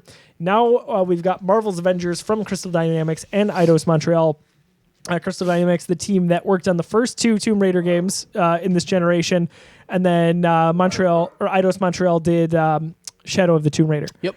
So, first reactions, first thoughts to this trailer. Long anticipated, long awaited. What do we think? I'm pumped. I mean, it's Avengers. We've been waiting for Marvel games to come, or Marvel properties to come to games in a way like this for a while. Ever since we saw what the MCU was and what it could be, Yep. We've been waiting for this. Spider-Man delivered.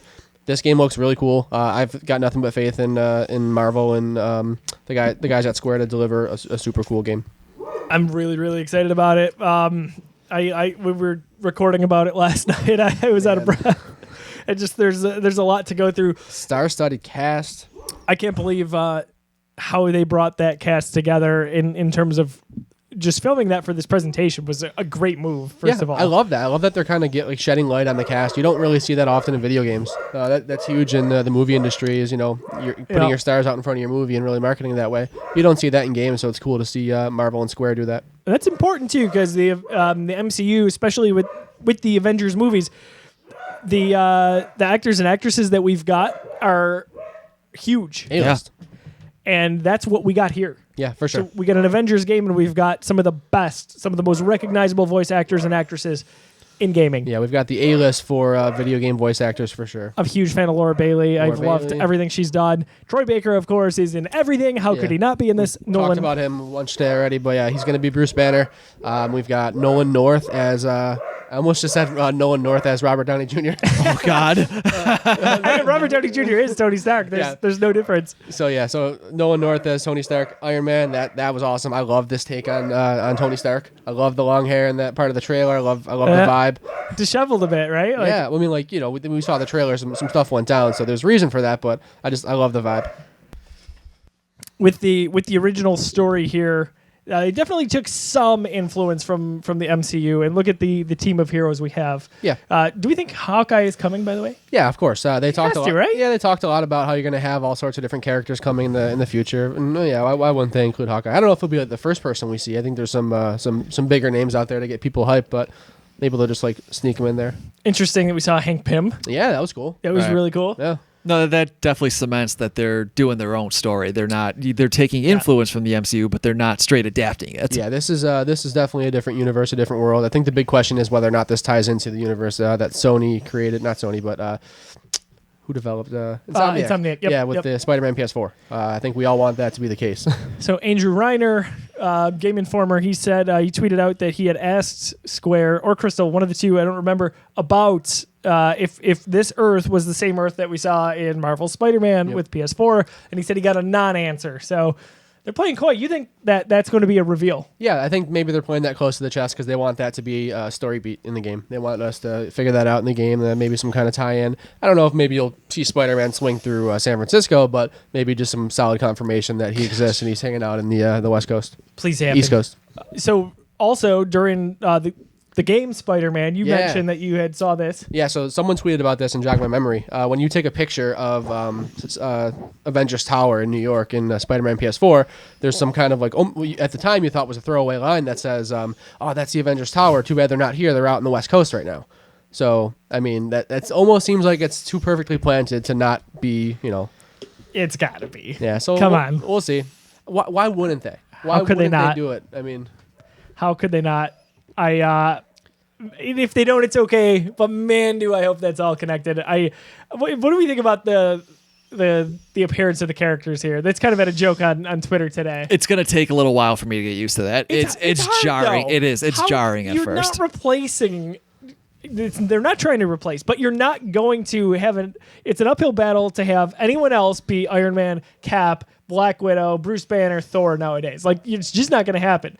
So it's fine. I think if it was any other franchise, we wouldn't even think twice about it. I don't think they look great. I think even removed from that. I agree. I don't think know. they look great, but I think it bothers me way less than a lot of people I out agree. there. Because So Josiah, you and I made this comparison. It's jarring because they're obviously taking inspiration from the MCU, whereas say like by comparison, Marvel Ultimate Alliance 3, that's very clearly doing its own thing. Completely different visual style, completely different inspiration and influences there. It's not borrowing necessarily from the MCU films. So when you see the different character designs in that game, it's not quite as shocking as I think you see it here. Yeah, those are more animated games, so they kind of lend themselves better to like the comic book designs. Right. This is photorealistic, basically. Exactly. So I don't think my issue was with the likeness in the MCU. I think like Black Widow does not look good. Like her, I agree. She's got like a weird 5 head going on, and the hair it didn't work well. I thought you got a 6 head. Calm down, buddy. Whoa. Wait a minute. Slow your roll, Pavlak.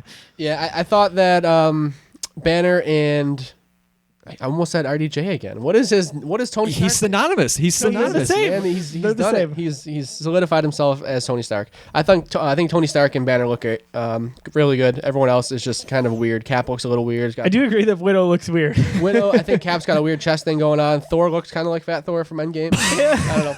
I'm not down on it. It's early. The game's not coming out for a while. We got a lot And they of said that time. was alpha footage, yes? Exactly. So that's an early build. I'm definitely not down on it because of the visual style. And again, to speak more about the difference with the MCU, I love the voice cast. I love the way that I love Nolan as Tony, and he sounds great. He's got his own awesome style. I'm super excited to see their direction. So it's coming to PS4, Xbox One, PC, Stadia. and Stadia Of course. on May 15th, which is wonderful. Big thing throughout E3 here. Lots of stuff coming to Stadia. Yeah. I like that. More competition is good. I can't wait to get my hands on that thing. Yep. If it can really deliver what it promises to deliver, and I can just pop out a controller and hook it up and just be playing whatever I want on that laptop right there with no hardware, it's awesome. That's what I said to Jeff yesterday. I was like, it's really thrilling to think that I could play on a screen like this just on my couch. Exactly. I think that's awesome. Let alone you could pop it on your TV as well. For sure. So I think that's probably going to be a pre-order for me, the Stadia. Avengers definitely. Yeah. Like that's day one, no doubt about it. The one thing interesting about Avengers is the way they're talking about like the not even post-launch, but the future of this game. They're talking about, first of all, it's going to be online co-op if you want it to be. They do definitely use the term single player. It can be a single player game. You can play through this by yourself, but you have the ability to play with friends. Makes sense. Got a lot of different characters going on, but they also talk about how they're going to be adding to the worlds, all free, but new characters, I think they said new regions, entire regions. So I'm not sure what that looks like, whether it's like an online service game like something like a Destiny, or if it's just free DLC and more story stuff. Interesting if you could take on almost like raids or missions outside of the story, which I think would be cool. But first and foremost, it's got to be somewhat like what we saw in Spider-Man. Gotta nail a the story. contained story in a box. It's endearing. relatively long in terms of time frame, and then the scope's got to be there for me. Yeah, you can't do go back to my last example, you can't do what Destiny did and give us like a half a story with the promise of more story coming. That's not okay. You got to make it feel complete, And self-contained. Again, this is Marvel. This is Avengers. We shouldn't expect that. They just gave us the biggest cinematic ride of a lifetime with the MCU. They're going to deliver on this. We just need a little more details and see how it's going to work out. Story's at the center of that entire MCU, and I think hopefully they're going to learn or take what they learned over there and put that here in kind of the Marvel's games universe. What are they calling it? So the only thing I have is that if you look at the Funko Pops for the Spider-Man PS4, yes, it says Marvel Gamerverse on it. I've been seeing that logo more and more. Have you? That's the only place I've seen it. Yeah. So that's the only time I've seen that. But it's a thing. It's popped up on more than one occasion recently since you told me about so that. you've seen it a few times since I've seen that? Yeah. Yeah, so I mean, it's early, so maybe they're not overly branding yet to get people, you don't want to get expectations up. When Iron Man came out, there was no MCU. That's true. That became a thing when it became a thing, so. Exactly. I'm with you on that. I am hyped through the roof for this game. Me too. It's going to be hard to beat for a game. I have one rule for myself in terms of enjoyment. Thor's Mjolnir needs to feel like the Leviathan axe. The Leviathan axe can't feel better. It can't feel better. It can't. It's going to be tough. Yeah. It's going to be tough because that's that's one of my favorite games ever. Yeah. So any wrapping up thoughts on Avengers here? I think we got that good. I'm excited too. PS4 are going to get it sounds like some exclusive content. They said exclusive perks. Yeah, we'll talk about it later, but so more details to follow on that. We want to jump into Nintendo. So the last conference here, Nintendo Direct this morning. Yeah, afternoon for us. Yes, afternoon for us, right? Pavlak, if you want to lead off. Yeah, they started off with not a game, but a announcement of the next Super Smash Brothers DLC character, and then they also almost ended with another announcement of a Super Smash Brothers DLC character before they hit us with the bombshell to end all bombshells for E3. I was confused. I'm like, I thought they did end with right. that. No, they didn't. They sure didn't. But they started off with the next Super Smash Brothers DLC character, which is going to be the hero from Dragon Quest. That was expected, right? That was rumored for a while. That was like a shoo-in from what I saw. Right. There was talks about that for a while. In fact, there's talk that, and especially after today, I feel like that's solidified. Every DLC character for Smash Brothers Ultimate is a third-party character. That makes sense. It's not Nintendo characters. Who don't you have in Smash? That's the thing at this point. Like, they've really covered, aside from like Waluigi, which everybody is still that's clamoring for. Right. It really is. It's kind of taken on a life of its own. Yeah. But I really like the hero from Dragon Quest, especially because like the alternate skins for him are the different heroes from throughout the games. So instead of like just a different costume, like different color for his costume, it's going to be the hero from the very first Dragon Quest, or the one from Dragon Quest 8, the one from Dragon Quest 9. See, I thought this was Android 17, so No, yeah, I know, right? Well, hey, Akira Toriyama. Yeah. That's why like some people have been joking. It's like, oh, Goku finally made it into Smash almost. Yeah. So that was cool. I really like him being in there. And then as they showed toward the end of the conference, the other DLC character revealed today was Banjo-Kazooie. That's the big one. That's a really cool one. I did catch that, and I was like, what? I have no tie to Smash or to Banjo, but I know how big this is for fans of both of those things. Right, and it's again just like it's like the representation of Microsoft and Nintendo really extended the olive branch to each other. Yeah, exactly. And then the potential for what other characters we could see, just based on the fact that that's real, we could see anything. There's nothing that's off the table right now for Smash characters. Yeah. And then for as far as release dates for that, we're getting the Dragon Quest hero sometime this summer. And then Banjo-Kazooie sometime in the fall. Yep. So we won't be waiting too long for them. And just like with Joker, exclusive stage for each one, and then exclusive music tracks, and then brand new spirit battles with them as well. I saw this on Twitter. Don't know any names, don't know anything about Banjo, but apparently the original composer is back for the guy who did those games. Yeah. That he's doing the music for this as well. That's really cool. Yeah. And I mean, music is so big for Smash. I mean, that soundtrack is the soundtrack to end all soundtracks. You can just go in and play. There's like a music player, right? Like you can just use it as an iPod. It's literally hundreds of different tracks from across God knows how many franchises. Maybe I'll buy that game one of these days. You'll love it, man. Same boat. Yeah. You'll love it. Never been a fighting guy. Never been a Smash guy. Every time I've ever tried to play Smash, I'm with friends who are just super good at it. Yeah. Just, like, throw the controller. That can definitely ruin the experience if you're playing with a competitive Smash player. We're out of here. It's 2019. I feel like if Pavlak somehow were to have played it less, I would have felt the need to like pick up those hours. Yeah. But he's played it so much for both of us, and I just haven't gotten there yet. It's all good. I don't know. One day I will. I keep telling myself. You would need some items to beat me if we were playing. If we're playing no items Final Destination, you're done. I'm not even going to entertain that. This isn't like Mario Kart where I'd be way better than you. That's a whole different story. Oh, that's real funny. I want that is Mario real Kart funny. with you guys. You know, you don't. Actually, no, you don't. No? We'll pull the Switch after this. Yeah, no, I've always said I'm going to beat Pavlok. We haven't played since I've made that statement. Oh, no, we did once. I didn't win. Of course you did. Well, I mean, it was close. I finished 9th or 10th, and he finished first. Tomato. But Crash Team Racing is a different story, my friend. Right, yeah, that's where I'm going to get. I'm going to be eating my just dead. Yeah. Or continue. Announcing the Dragon Quest Hero and Smash was what led them into just a little bit more detail for Dragon Quest 11. Dragon Quest 11S, Echoes of a Lucid Age. I didn't know you put that S. That logo, it's the most confusing logo I've ever seen. Yeah, I know, right? Like the entire thing centered, and then the S is just a huge S next to all of it. It can apply to any line. Right, but this is the definitive edition coming out internationally then for the Switch finally. It's only been on PlayStation 4, and then the 3DS version was only in Japan. Okay. But a lot of those features are coming over to this. So like all of those like 16-bit graphics, like that mode of it is going to be in this. There's a brand new orchestral track in here. There's some new characters, new mounts like monsters that you can ride on. Also a brand new story mode of some kind in there.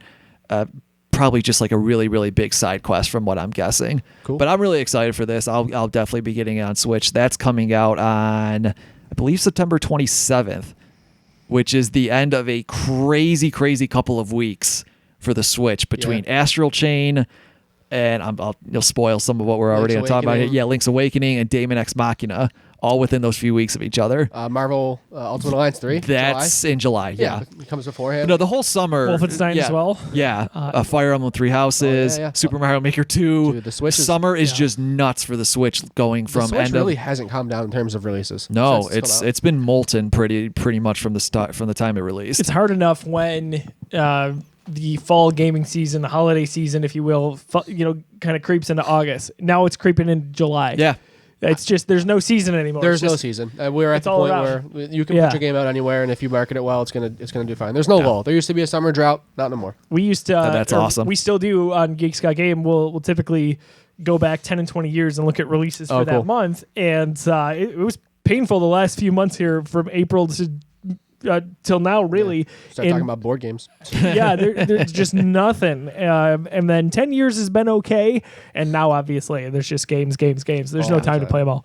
So, what else you got, Pop? Next big one they talked about was Luigi's Mansion 3. That is I'm excited. My most anticipated game. Yeah? Like, that maybe that's might be hyperbolic, but that game I can't wait for. I cannot wait. I was very impressed by the demo they showed here. I think is so cool. I think the game actually looks a lot better than I anticipated. Yeah. It's set in some kind of haunted haunted mansion. It's a hotel actually. But the new features they showed off here were really cool. The environments look a lot bigger than I was anticipating That's too. what I was going to say. So it seems to be more of like a not open world, obviously, but right. One big location rather than like Dark Moon, where you were back to like a hub world. Yes. Select your new place. Seems like it's just one big location, more like the first one. A lot of co-op elements we're seeing in this, co-op in the actual story mode, but then Luigi. Yeah. Just so clever. No, my personal favorite though is the Scare Scraper. Oh yeah, yeah. That I don't think I caught that. I think that's the name of this new like online or local multiplayer mode. Yep. It's similar to what we saw in Dark Moon, where you're going floor to floor, taking out as many enemies as you can, working together, gathering as many rewards as you can. But they said that'll be online as well. I just love the name Scare Scraper. Yeah, I thought stupidly clever. The Luigi mechanic looks cool for the single player stuff. No, absolutely. Like go places you can't, like it's almost like an alternate version of Luigi who can't be hurt. Definitely heavy on multiplayer for this one. It looks like. No More Heroes 3. Oh, yeah, I actually had another one before that. But definitely. No More Heroes 3. I'm stupidly excited for. I've been waiting for another one of those for years. Last one came out. So those are Wii games, right? Yes. Last one was 2010. Wasn't that original Wii? Wasn't the whole thing like it was motion controls? It was not. No? No. And actually, I think that worked out for the better with it because the motion control was used conservatively in that. You only used it for like your finishing moves, like if you were either killing someone with a slash or if you were doing the wrestling moves, like all the suplexes and body slams and stuff like that. What I meant more was like, wasn't that one of the games that did motion well? Like, yes, it did. It definitely did. The best part about it though was that depending on what angle you held the Wii remote at, you would attack at different levels. So you would do like low attacks, mid attacks, high attacks, and that mixed up combat very well, especially for the boss battles.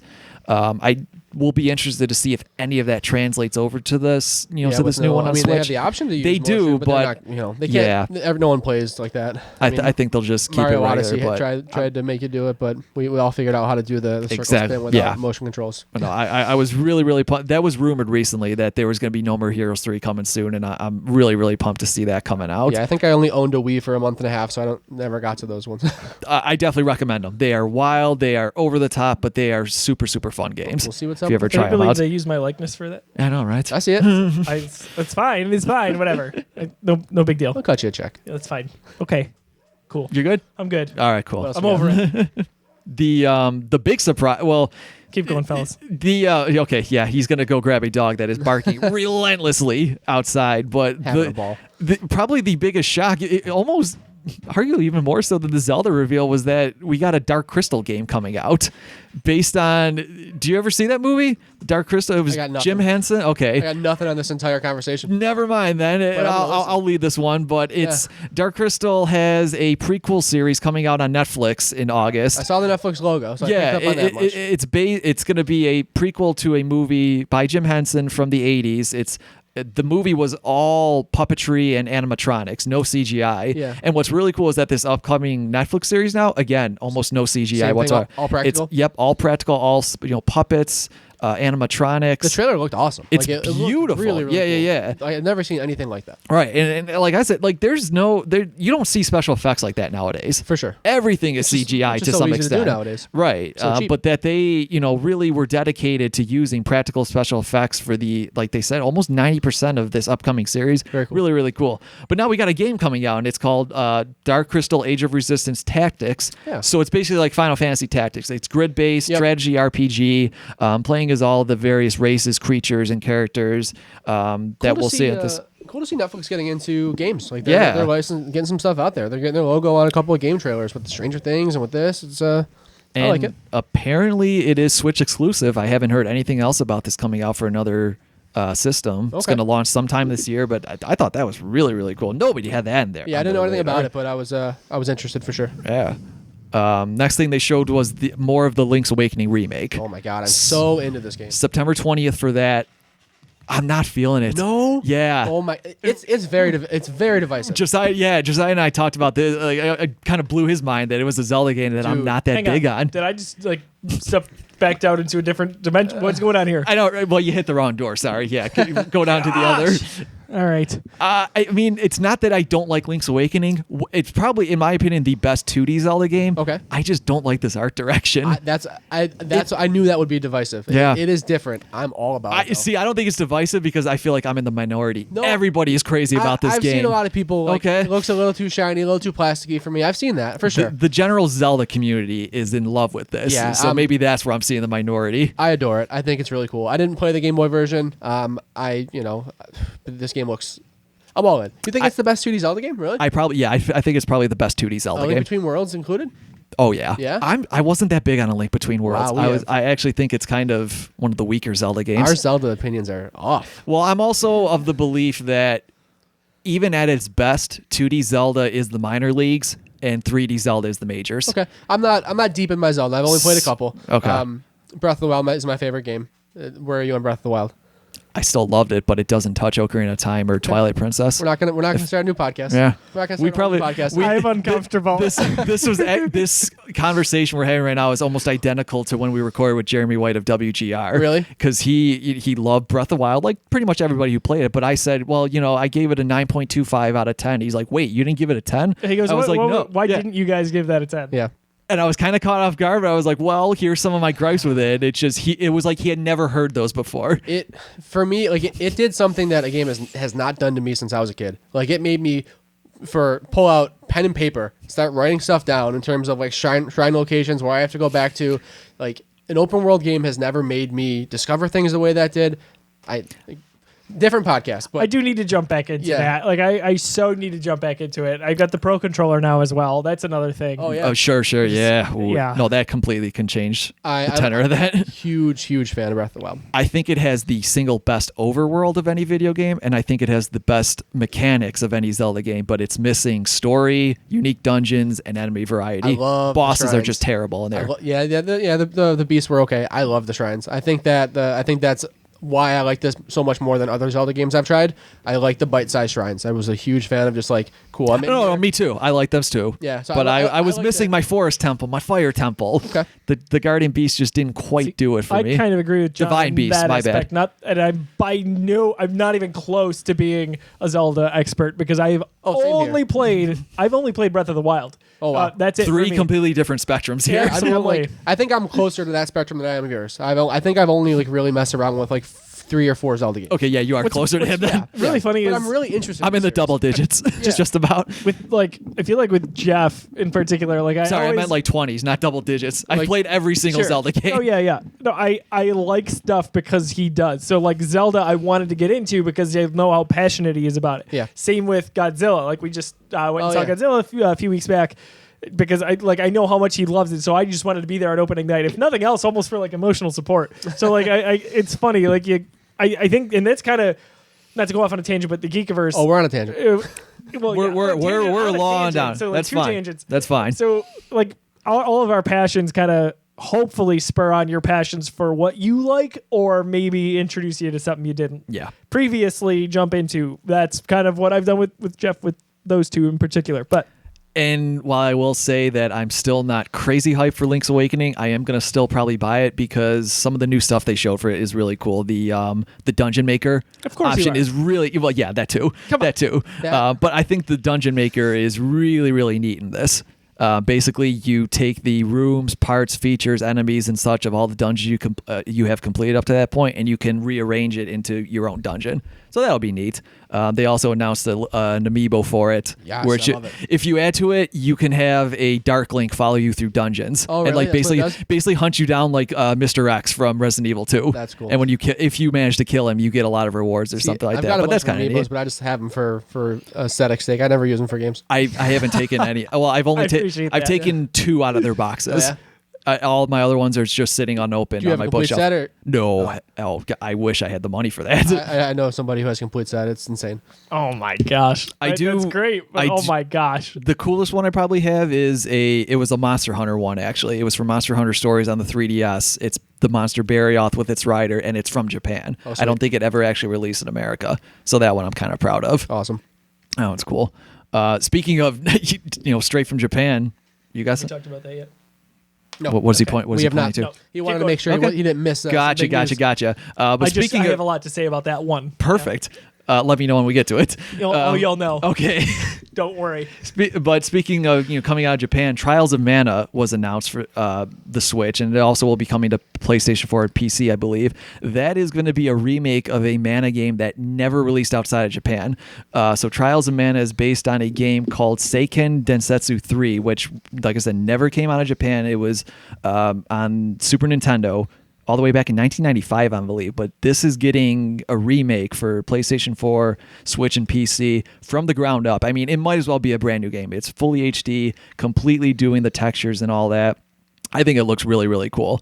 I haven't played a Mana game in a hot minute, but I'll be excited for this.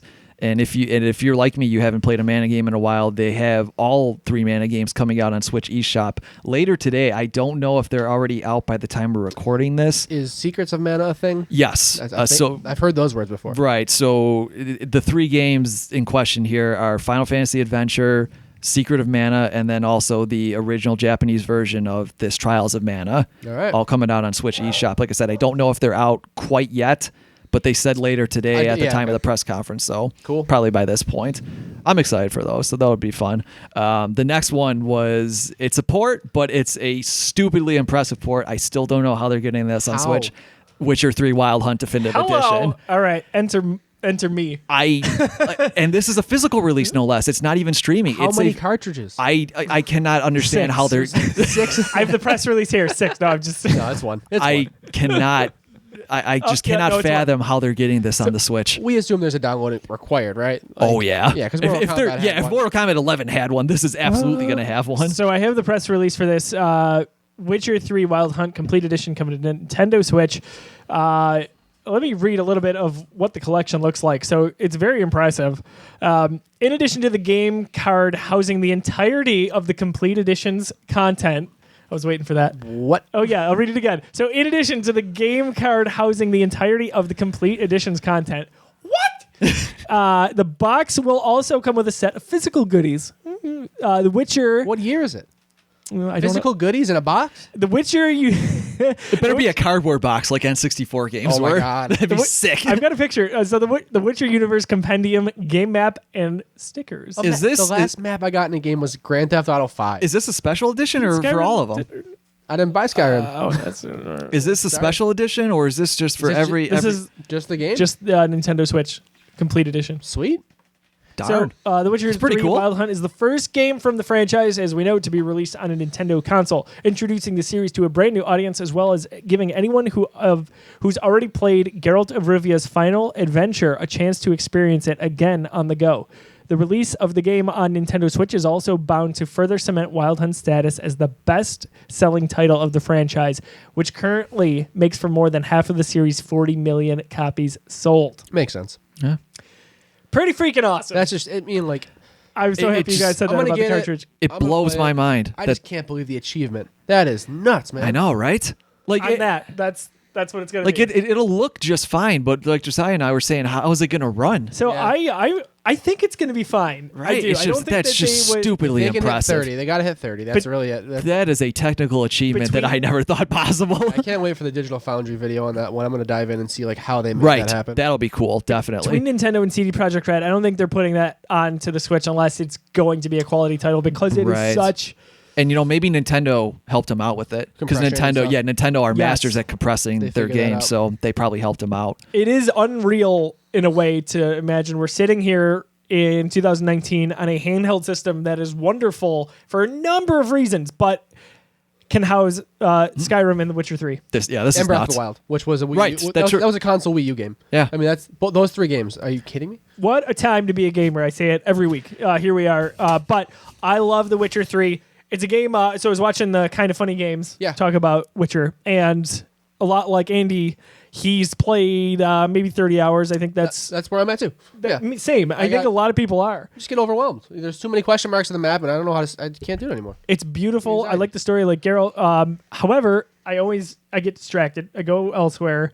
It is intimidating, but if I can take it on the go. Yeah, if I can just chip away like 10 minutes at a time, and then also dump in a couple hours when I want to, that's huge, man. Portability is king for me. And I'm not saying these two games are necessarily comparable, but I have always far more enjoyed the Witcher franchise than I have the Elder Scrolls franchise. Sure. Just me. Never. However, cannot wait to get that on Switch. That's going to be something I'm picking up again. This is just like Persona for me. I have not dividend. I own the Persona 5 like deluxe edition for PS4. I love the Persona franchise, but I just want it on handheld. Once I knew the Switch was a thing, I was like into Persona. I'm like, wait a minute, this might come to Switch. I'm just gonna wait, and it hasn't happened. I want that game on Switch so bad. Same thing with Witcher 3. I stopped playing Witcher 3. It being on a handheld is a game changer for me. I'm going to play that game a lot, and I'm going to probably finish it. I had a list of games from my backlog that I really am impressed I was able to chip down. I got all the way down. I had a shelf worth of games. Got down to Witcher 3 and Fallout 4. I was trying to do this before Daisy was born, knowing that my time was going to go out the window. So Witcher 3 is where I basically played the game through twice, the same segment. Because I played it when it came out, lost track, and then I wanted to start over again. So again, I'll be playing it on the Switch. Anyway, back to you. A less impressive game being ported to the Switch is Resident Evil 5 and Resident Evil 6. They announced that. I didn't watch the whole press conference. I'm dead here. serious. They buried the announcement with that like weird trailer for these kids playing Resident Evil, the original one, which has been out on Switch for a while now. Yeah. It's almost like they made that and forgot to publish it when they're like, oh shit, we still have we should use this. I was really hoping it would be Resident Evil 2 remake on Switch. everybody was. Oh man, that would've been awesome. I was really keeping my fingers crossed. Like, oh my gosh, so my But- disappointment would have been through the roof. Yeah, but if I thought it was 2 and then it was 5 and 6. Are you But kidding instead me? we got 5 and 6. I don't know if we've talked about this. We've talked about this extensively. The only Resident Evil experience I have is 6. Okay, that's not good. Yeah, no, it's not. He's horrible. It was like a moral thing. I have a problem with not finishing games. It's a little bit OCD, but a little bit completionist to a point. Anyway, I kind of years back, I picked up Resident Evil 6 real cheap for a number of reasons. And I texted Jeff and I was like, is it okay if I don't finish this game? Like, that's fine, right? And he was basically like, I'm surprised you made it this far. Yeah, should have started it. It's embarrassing, but Resident Evil 2 Remake is something I've long wanted to jump into. Yeah, I'm definitely going to do that. I didn't play Resident Evil 2 either. I think the only real Resident Evil games I've played are 5, 6, and 7.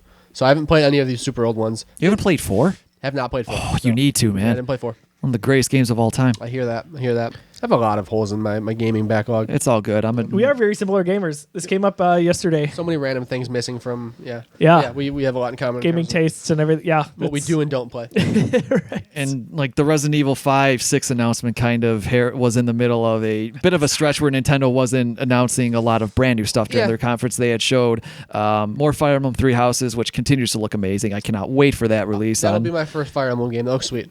Awesome. That's another great series. I definitely recommend to get into. That's July 26th, so I'm super pumped for that. We're doing a sleepover that week. Oh, boy. Going old school, huh? Yeah, we're going to do that because there's so much. Because we've got to play Wolfenstein co-op if it kills me. Marvel Ultimate Alliance, I'm going to want to play. And while I'm playing that, you can play Fire Emblem. Right. Look at that. There you go. It's going to be old school. It's going to be great. Let's see. Contra Rogue Corps was announced. That's apparently a brand new Contra game, but it's not quite side-scrolling. That game looks bad.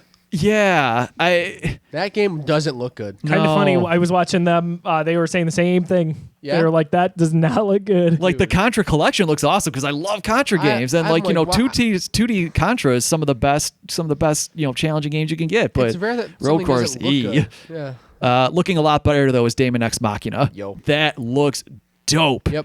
Did you play the demo? I did. Awesome, right? I was really impressed by that. Me too. And apparently everything they were, the developers were on the Nintendo Treehouse Live afterwards, and they said that pretty much all of the input they got from fans who played the demo, they're incorporating into the game. They're fine tuning the controls a bit. They're adding gyro aiming, so there is some kind of motion control involved with it if you want to use that for aiming, which I think, hey, more options, it's huge. The better. When you're playing handheld Switch with those little Joy-Con, those little thumbsticks, like the motion control aiming is clutch. Yeah, so that'll definitely be helpful there, and I think that game looks really, really cool. It was fun. Finally got its release date now, September 13th. Cool. So I think I mentioned that earlier, but yeah, stuff. Sorry, we gotta put together a calendar.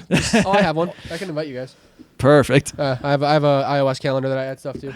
Let's do it. People on there. So let's do that, and we're gonna have to publish an article just for the rest of this year, and then I'd say a separate one for 2020. Yeah, even just Windows at this point. Tons of games coming out, man. My gosh, the Switch continues to be stacked. They showed more Pokemon Sword and Shield, but yeah. So they didn't show much during the conference, but did you watch the Treehouse? Yes.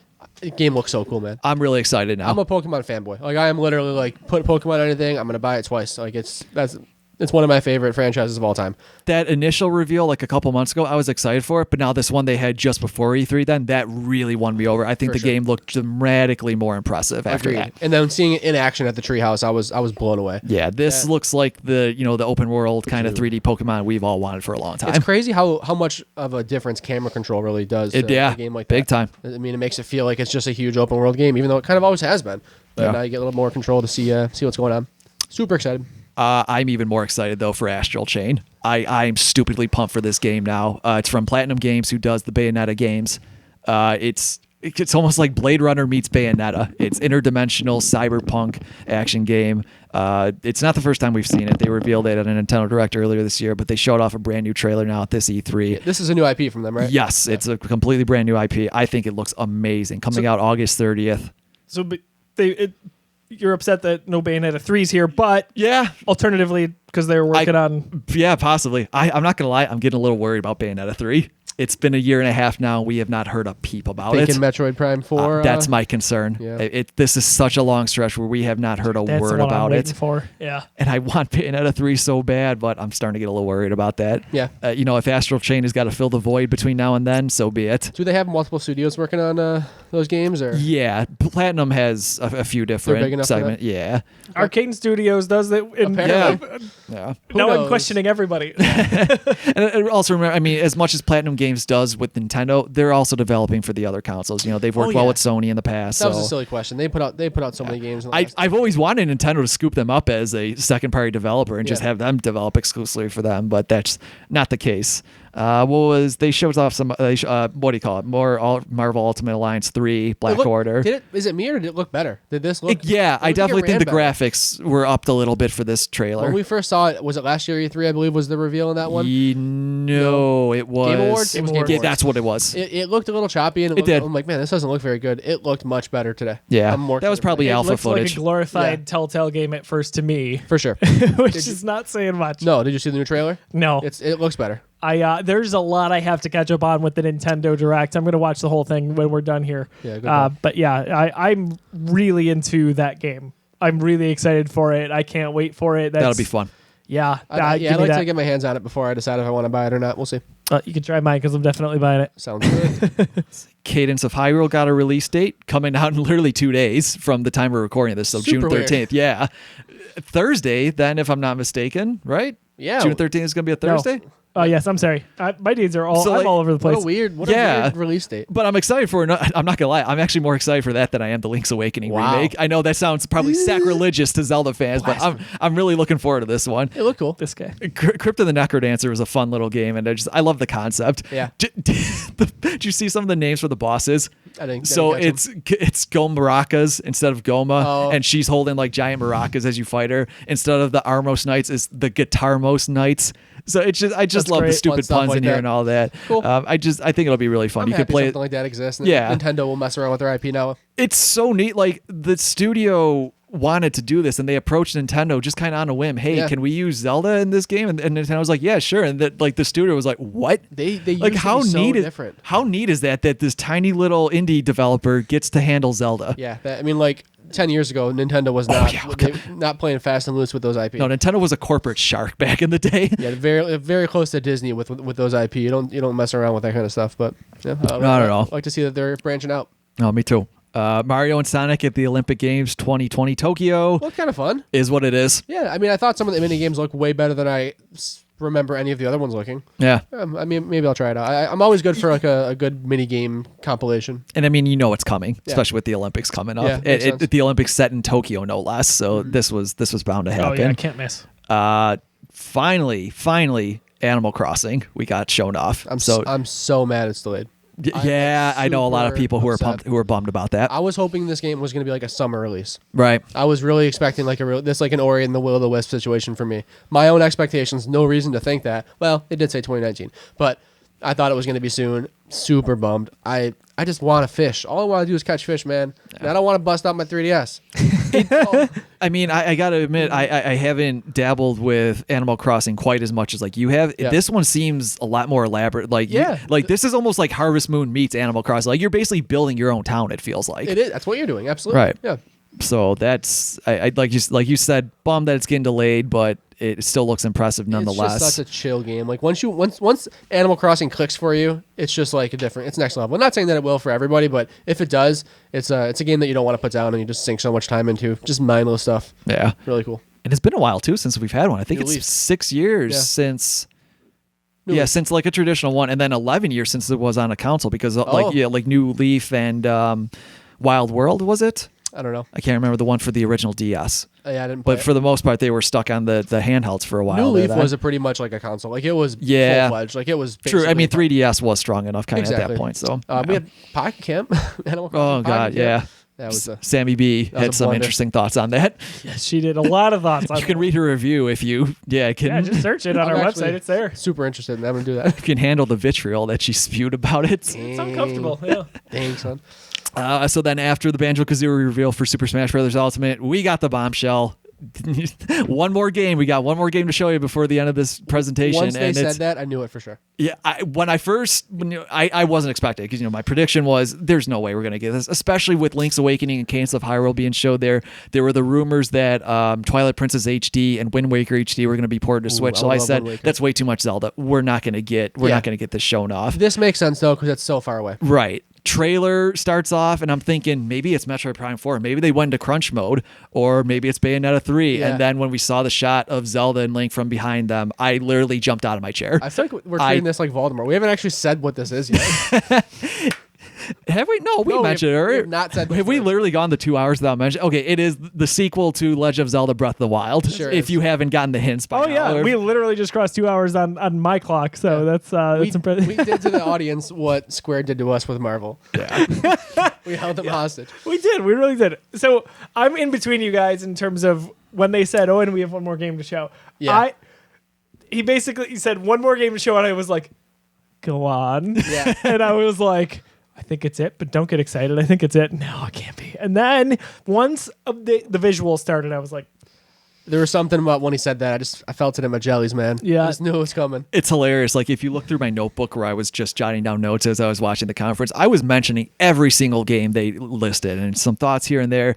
As soon as I realized this was Zelda, there's nothing that I wrote in there. It's just, pen just yeah, dropped. exactly. It's just, there's nothing. Like, my last note, I think, is something about Banjo-Kazooie. So, like, once Yeah. I realized it was Zelda, the notebook went flying. Dude, I was so just front and excited. center for this. And that's like that was my biggest hope, is that we wouldn't see such a big gap, because I Right. said, Breath of the Wild really took me by storm, man. I've never dived into a Zelda game like this and just been so enamored. So I'm like, man, please just take that engine. Please just Majora's Maskify it. Exactly. And just flip Yep. it on its head.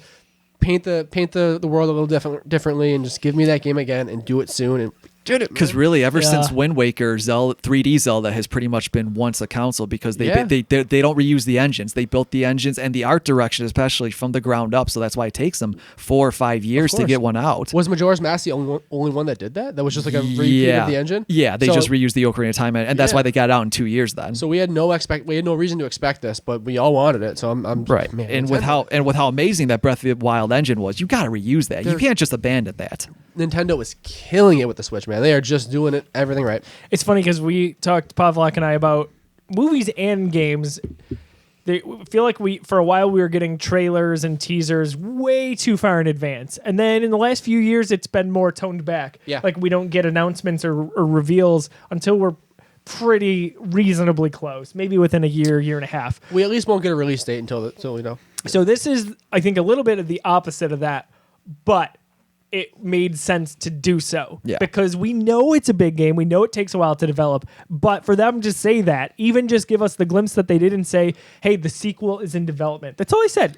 It was... Well, we got some in-engine cutscenes. We saw the game. Yeah, it was way more... This was way, way better to me than Bethesda even mentioning Elder Scrolls 6 last year. Oh, even Metroid Prime 4. Like this is Right. Nintendo's done that as well. You know, they didn't even give a release window, but if I had didn't need one. If I had to guess, I'm gonna say holiday 2020, because this cutscene was very elaborate. Like, this I was is just not gonna bring early. that up. This is not early footage I by any think it's stretch of the possible. imagination. I think they're going to really under promise, over deliver here, and they're going to do a direct sometime, and maybe, I don't know, the spring or something like that. Maybe they'll do another direct where they just blow this game out. Maybe Game Awards. I'm gonna say late 2020, Does and it- they've got Monolith Soft helping on Yeah. that. Don't forget that they've got Monolith Soft doing some assistance with building this world. Does it matter that the next Xbox and maybe PS5 are coming out in that same window? And do you think this Nope. becomes a spring 2021? No, I don't think they care about that at all. They have no reason to. No. Nintendo is in their own lane. It is. It really is. Look at how E3 and the lack of third parties and the fact that these new consoles are coming. Look at how it affected E3 for both Microsoft and Sony. Sony dropped out because they're like, hey, we don't have enough. Third parties don't have enough. We're just going to hang out this year. Microsoft didn't have enough to deliver for me. Nintendo is just still killing it, man. They're just a different beast. Yeah. Different beast. It's super exciting. Like I said, it makes me want to dive back into Breath of the Wild. I completely lost my mind for this trailer, and that's the other cool thing. It looks like it's a direct sequel to Breath of the Wild. They said that. like it's storyline wise. Oh, sure. And what's really interesting is that there's a lot of suggestion that Zelda's going to be a playable character in this. Co-op, dude. Right. Toss you a Joy-Con. That'll hang be out with really, me? it's long overdue that she is a playable character, that she has more agency in this game, in Yep. these games. That would be huge. A small detail that someone pointed out, a friend of mine from the website Zelda Universe, great community if you're a big Zelda fan, by the way. Zelda has very short hair in this. And they think that's because it's easier to animate then for the developers. Less hair, less texture to animate, and then that's why she's going to be a playable character. Okay. And also then with resource then. clothing customization, that was a big thing in Breath of the Wild. So the more hair you have, that would be more the animate as you're changing your clothes and whatnot. So that's one thing. Some deep speculation going Definitely. Even deeper than, but it's almost kind of obvious. Apparently, that's Ganondorf's corpse beneath Hyrule Castle coming to life. Yeah, it seemed. Yeah, I definitely got the zombie vibes from that. He's got the Gerudo symbols on there. His hair is the exact same. Someone pointed out like he wasn't really wearing like a shirt, so someone was thinking maybe that's Demise from Skyward Sword, which you probably haven't played then. I have not. Zelda fans, you would know what that is in that case. But as soon as I kind of grasped that that's Ganondorf, most likely, I completely lost my mind. That'll be amazing if he is coming back in this one, because now it's been almost 10 years, actually almost more. By the time this releases, it'll be more than 10 years since we've seen Ganondorf in a Zelda game. Last one would have been Twilight Princess. Huge, man. Yeah. Gigantic. So there's one thing I want to mention before we kind of wrap up here in terms of games, believe it or not, something that we haven't covered. Any final thoughts on Zelda that you didn't get to? No, Okay. I'll save that for an article if I've got any more to say about it. But I was just blown away that we got that at this direct. So I forgive me, I don't know if this was announced, but I did get a press release. I'm a big fan of the Sniper Elite games. Those are fun. They're kind of underrated shooters, I think, typically smaller scale. But anyway, Sniper Elite VR was announced today, which I think is really awesome. They've got that incredible kill cam. I'll read just some of the press release here. However, to have a game like that in VR sounds incredibly thrilling. It's not your run-of-the-mill Call of Duty, Battlefield-esque shooter that is run and gun. This is a true stealth shooter, whether it's from a distance or sneaking up on your enemy, and they do it well. It's by a studio in the UK called Rebellion. Anyway, in Sniper Elite VR, you're fighting for the Italian resistance to rid Sicily of the Nazi U-boat menace. So these games, if you don't know, really always have to deal with Nazis as the enemy in some way, shape, or form. You'll take on missions in an array of stunning new Italian maps. You'll be able to use free movement, employ stealth and tactics to suit your playstyle, and use an array of authentic World War II weaponry to take out your targets. Sniper Elite VR will, of course, feature the series' genre-defining ballistics and long-range gunplay. The game will also see the return of the iconic X-ray kill cam, completely rebuilt from the ground up for VR. It's freaking awesome. Sweet. That's got to be awesome. I can't imagine how cool that is in VR. As the video reveals, so we'll post a link to this. Sniper Elite VR will also offer support for both aim and move controllers on PlayStation VR. Awesome. That is exciting to me. Sniper Elite VR is coming to PlayStation VR, Oculus Rift, Steam VR, and Viveport. Look out for more details at E3 2019. So throughout the week. If you're at E3, I don't know if this is playable to the public or if this is just a press demo, but I'm freaking excited about that. My dad loves those games. It's those religiously. I'm playing it on Switch right now, actually. Yeah, they're very different. Yeah. They're super cool. I hear great things. I never played one, but I've seen a lot of gameplay. I've seen like Let's Plays and stuff like that. The story seems awesome. That kill cam is like next level cool. It's unbelievable. Yeah. Ever since Sniper Elite V2, which is what I'm playing on Switch, and then 3 and 4, kill cam's awesome. I'm not huge with the story on it, but the action is where it's at with that. Whether it's the kill cam or there's almost like an arcadey sense to it because every kill gets you points. And the only reason you would care about points is basically to keep a tally with your friends. It doesn't really have any bearing in the game at all. Cool. Sniper Elite VR, that was a surprise press release that I checked on my way home today. I got an email on that. So we'll post some more images as well as the video trailer to that. So kind of wrapping up our E3 discussion here a little bit. We've got more of the week to go here. We'll get more demos. We'll see more gameplay throughout the week. We've got a few days left. Putting you guys on the spot a little bit, but we'll go through just a few quick thoughts here, quick hits. Game of the show. Doesn't have to be a game with a title. Doesn't have to be a game with a release date window. What was your favorite game that was mentioned at E3 so far? I have to mention that I totally confused Sniper Elite with Spec Ops: The Line when you were talking about it. I gotcha. That's why I said story. I've done it. I've done it before, but no, that's totally understandable. Definitely different games. I own it. I haven't played Spec Ops though. Okay. So game of the show for you. Yes. What is it? To that. My personal favorite is this Breath of the Wild sequel. Objectively, it's Doom Eternal. Doom Eternal really, really impressed me based on what they showed. Oh man, so I'm at either Doom Eternal or I'm probably leaning towards Avengers right now. I'm just such a fan of that. Everything that Marvel's done recently. Huge MCU guy. Adored Spider-Man PS4. Marvel Avengers. Hoping that lives up to the incredible hype that they've created for it. But you know what? Final Fantasy VII Remake probably deserves some love from me too. Yeah. So this is fine. We'll actually tally and vote these throughout the Geekiverse. I mean, I have later a in the top week. 10 list that I'm ready to rock. Yeah, no, I definitely can too. But if I'm talking top 3, then yeah, it's probably those 3. We'll list those out. But if you name a game or two, what's at the top of your list? I'm going. I would say Zelda is my number 1 for sure. Didn't expect it. Really wanted it. One of my favorite games ever. You really wanted it. Just imagine how I felt. Seriously. Yeah. I mean, like that's huge for me. I heard the scream a half hour away. Right? And I'm real close on that with Marvel Avengers. Like neck and neck with Zelda. Can't wait for that game. Also, Cyberpunk, man. That game. John. I think the Keanu entrance is probably the most memorable moment. I think from E3. I think Zelda may have one up that. But they're close. And we were like forgetting about the fact that trailer for that game was awesome at E3. I know. Keanu just took it to the next level and overshadowed it. But that game looks really cool. Super excited for Cyberpunk, Avengers, Zelda. Those are my 3. If there's a difference between game of the show and most anticipated game, sure. What might that be? Mine, I would say, is probably in that case because it's closer. Doom Eternal. I'm really excited for that. That is circled on my calendar. Maybe there's no difference for you between game of the show and most anticipated. No, I see your filter there. I can answer that. Okay. Yeah, and I probably can too. I'll go Luigi's Mansion, man. Okay. Yeah, that's coming this year. I'm super excited for Luigi's Mansion. It's imminent. I love those games. It's funny. I don't have a lot of Switch games. I've traditionally. Well, you need to get more. But Switch, man. I want everything that they've talked about. It's so freaking awesome. They had a stupidly impressive press conference today. That Nintendo Direct just obliterated the weekend. No doubt. What's your most anticipated? I mean, the gimme is the Breath of the Wild sequel. However, a little bit more substance to this answer would be Astral Chain. Oh yeah, that's August 30th.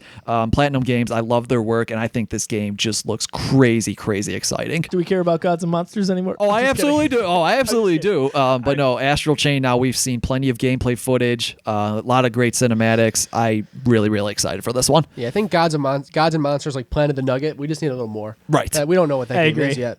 I agree. I hope that is more fully realized in terms of the marketing campaign for it. Well, it has to be because it has a release date. It does. Correct. Yes, it does. Certain times you get games that you're like, oh my gosh, that looks great. And then we don't hear anything about it and it releases and it just falls away. Yeah. I hope that's not the case. With who's developing it, the team behind Assassin's Creed, I don't think that'll be the case. Yeah. But we'll see. Best conference, both from a fanboy standpoint Nintendo. And a non-fanboy standpoint. It's the same answer for me either way. I really think it's kind of objective that Nintendo had the best press conference. It's the same answer for me either way. I will argue. From the sounds of it, having not watched the whole thing, it sounds like Nintendo. What I'll say without having watched the full Nintendo, for me, Ubisoft. Not Ubisoft. Bethesda. I'm sorry. Bethesda. Oh, yeah. No, wait a minute. You hated it. Bethesda. Bethesda's close for me for sure. Yeah, Bethesda's number 2 for me. I did not watch Nintendo yet. I think Nintendo had a few more lulls than Bethesda did, but their high points were much higher. That's fair. And what's funny is we talked about it yesterday. Had Square literally just given us 15, 20 minutes on Final Fantasy VII and then another 15, 20 on Avengers, I would have been fine. Me too. They may win. Yeah. They may have won. Think about how crazy that would have been. I said to him, someone needs to make a fan cut of that press conference. They really should. Just added it together. All you have to do is just remove the middle. Super easy. Easy just cut. Rip it off of YouTube. Done. Assuming they uploaded it, right? Because that was a problem last night. Dude, they were slacking with the trailers. What the hell, Luckily, there man? weren't many to have to publish. Or they weren't posting them because they were posted, 3-4 years ago, depending. True. So, any disappointments or titles that we know about but didn't see, or titles that we were hoping to see? Bayonetta 3. Okay. Like I said, I'm legitimately worried about the status of the state of that game now. Okay. And I want it so bad. I love the Bayonetta games. Not the top of my list, but Skull and Bones kind of. Oh yeah, that was absent. Man, they should just cancel that, right? Because that was huge last year. And they had on the floor a huge. And they reinvented it when they, because at first you were the boat, and then they made you a character, That game's been through a couple of different revisions based on feedback. I mean, we're a few E3s removed from that announcement, so that was a little interesting to me. Would not be surprised if that game does not see the light of day. Yeah, that's a little concerning now too. Yeah. Yeah, I don't know. That sucks. I'm not that it was high on my list, but that was one that was notable to me. Okay.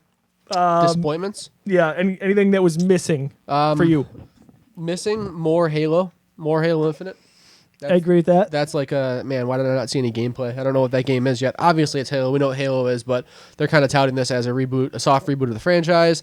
This is supposed to be like people were unhappy with Halo 5 Guardians. The multiplayer was awesome. The story was kind of boring, and it was marketed something that it absolutely was not. No. It was supposed to be this awesome battle between Locke and Chief, and it just wasn't. They just kind of became friends almost. It was like it was yeah. So it didn't make sense. Disappointed in that campaign. I still loved the multiplayer. I still love Halo 5. Yeah. Oh, dude, I'm a huge Halo fan. Yeah. So I was disappointed not to see that, and also Animal Crossing getting delayed was a big bummer for me. Yeah. We knew before the show, so I can't list it really as my disappointment, but the Rocksteady. Sure. You can list. That's a tough absence again. Beat that like a dead horse. Arkham Knight was 2015 June, I think. Anyway, it was that summer, so understandable that they weren't at E3 16. Again, understandable at 17 with so many titles that were announced. However, last year questionable. This year, what's going on? I imagine they're waiting for next gen. Yeah. Next gen, if you will. I think we talked about this off camera, but there's a chance that there was something canceled there. Like they've been working for a long time with no substance, nothing to show for it. So I have a hunch that something was canceled. Yeah, nothing. Like no glimmer, no we don't know what kind of projects. It's kind of amazing. So here we are again. I'm happy they didn't announce something at this point, if only because there's a problem when you announce something and say you're working on this project and then you don't get anything for years. Yeah. So if there's one redeeming quality, it may be that. But only talk about it when you're sure. Yeah, Rocksteady is one of my favorites just because I love those Arkham games to death. So we want to hear from you. Every question that we talked about here, your favorite conference, most anticipated game, your game of the show, what were some disappointments for you? What games were missing? Tell us in the comments below. Also visit us on facebook.com/the Geekiverse. That is where our community is most active, so get in the conversation there. We'll wrap things up here. Any final thoughts that we didn't get to on E3 in general? We've still got a few days to go here, which is exciting. So it's not over yet, but any closing thoughts? It's been a while since I had that kind of animated reaction to something entertainment related. That Breath of the Wild sequel trailer literally made me jump out of my seat. Saying a lot. That is the moment of the year for me, possibly. Kind of a medium, I guess, temperature in front of my reaction to just about everything. It's been okay. Nothing here that I couldn't live without, but the high points have been really good. Agreed. John, any wrapping thoughts? I'm in the same boat. Yeah, I think E3 was a downer year, but that's kind of, that sounds worse than it actually is. We got a lot of great stuff this year. I'm excited. Zelda was a huge pop. Doesn't get much bigger of an announcement than that. Nintendo wins. Nintendo won. They won. They did, and it's great to see. They've got to continue riding that wave of momentum that they've got with the Switch. Super exciting if you're a Switch owner. If you don't have one yet, you're missing out. The Switch is so cool, man. This was kind of them declaring that we're a force in the industry. Yeah, and we can do it differently. We don't have to have the AAA games like Call of Duty to compete. We do it our way. And guess what? They get the Witcher. They're still getting great third-party content. just Damon different Ex Machina, Astral Chain. Exactly. They're doing it their own way. Doom. Right. They are doing it their own way. Trials of Mana. It's a great time to be a gamer. I say it all the time. It really is. It really is. So for the Geekiverse here, if you could just plug where you are on social media and maybe an article that you wrote throughout the week here or something that is upcoming, just to plug for our viewers at home and listeners. You can find me on Twitter at Jeffrey Povs, Instagram Jeff Pavlak. I did the brunt of our Nintendo coverage from today, so if you want to check out any of the trailers from the Nintendo E3 Direct, any thoughts and comments on the games they showed off today, check out the front page. My name is going to be on there somewhere between all the different articles I did for that. That is very true. I did work today. Yes, you did work. That's no doubt about it there. John, where are you on social media and what can you plug? Yeah, at Disruptoid on everything. Twitter, it's a great Instagram. handle. I love it. If you want to check something out, I say check out my article I wrote a couple weeks ago that says, I'll miss you, E3. just going to leave it at that. Yes. I like that. That's a good. Yeah, go check it out. We'll leave it at that. For myself, I'm at Josiah D. Leroy on Twitter. You can find me talking about everything games this week because it's basically Christmas every day for me. I love all of it. E3 is my favorite week of the year. John was talking. He feels the same way. Absolutely. And if I'm not talking about video games, I'm talking about how happy I am that Jeff Skinner is going to be a Sabre for the next 8 years. So good times all around there. Also, before we get into the last bit of plugs here, I want to say thank you to both of you guys. This was really our E3 crew for the week. Yeah. A little bit smaller than in years past. However, you guys, I appreciate your time. Our listeners, our viewers, our readers, they appreciate your time. So thank you for giving up so much of it. The late nights here, the articles, doing these podcasts, these videos. We couldn't do it without you. It was a fun week, man. Thank you to both John and Jeff for pouring their passion into the content this week. Honor and a privilege. It's I feel the same way about you guys. So online, go to thegeekiverse.storeenvy.com. That's Store Envy with one E. We've released a whole new batch of t-shirts. There are over 20 to choose from. Geekiverse branded clothing as well as video game, pop culture, and movies, including this beautiful, I don't know if you can see this, I'm wearing, I'm biased. Boy. He's very good at that. If you like God of War, go get that shirt. Everything's going on there. We'll post some links to that. Patreon.com/thegeekiverse. If you enjoyed our content this week, even just throwing $1 at us a month would go a long way. There are different levels to which you can subscribe, and at each level, there are new perks that you unlock. We'll be announcing some new levels this summer. Stay tuned for that. In terms of Patreon, it's super, super important for us. Jeff, what happens if you don't support us? The lights aren't going to be on anymore. They're not going to go on. We need the lights. You can't see us without this. They're big lights, man. They're big. Don't Not stare. cheap. It's like the sun. Yeah. Patreon, keep the lights on. So that's patreon.com/Geekiverse. We would appreciate that sincerely. If you are watching this video, odds are you watched it at youtube.com/TheGeekiverse. In addition, the Simulcast podcast is on iTunes, SoundCloud, and right at thegeekiverse.com. Geeks Got Game comes every other week right on iTunes and SoundCloud. If you enjoy video games, you will enjoy that. So be sure to bookmark that and follow us there. I think we've just about covered everything. This was a very long edition of the show today. We're happy you were with us. We love gaming here at the Geekiverse. It's going to be an awesome summer. Next month, a lot of games are coming out. That's next month. July, Jeff and I have been talking about it forever. Yeah. So start saving. You may have to whittle down your list a little bit, but we want to hear from you. What is your most anticipated game coming out? For Jeff, for John, I'm Josiah. Thank you so much for watching and listening. We'll catch you soon.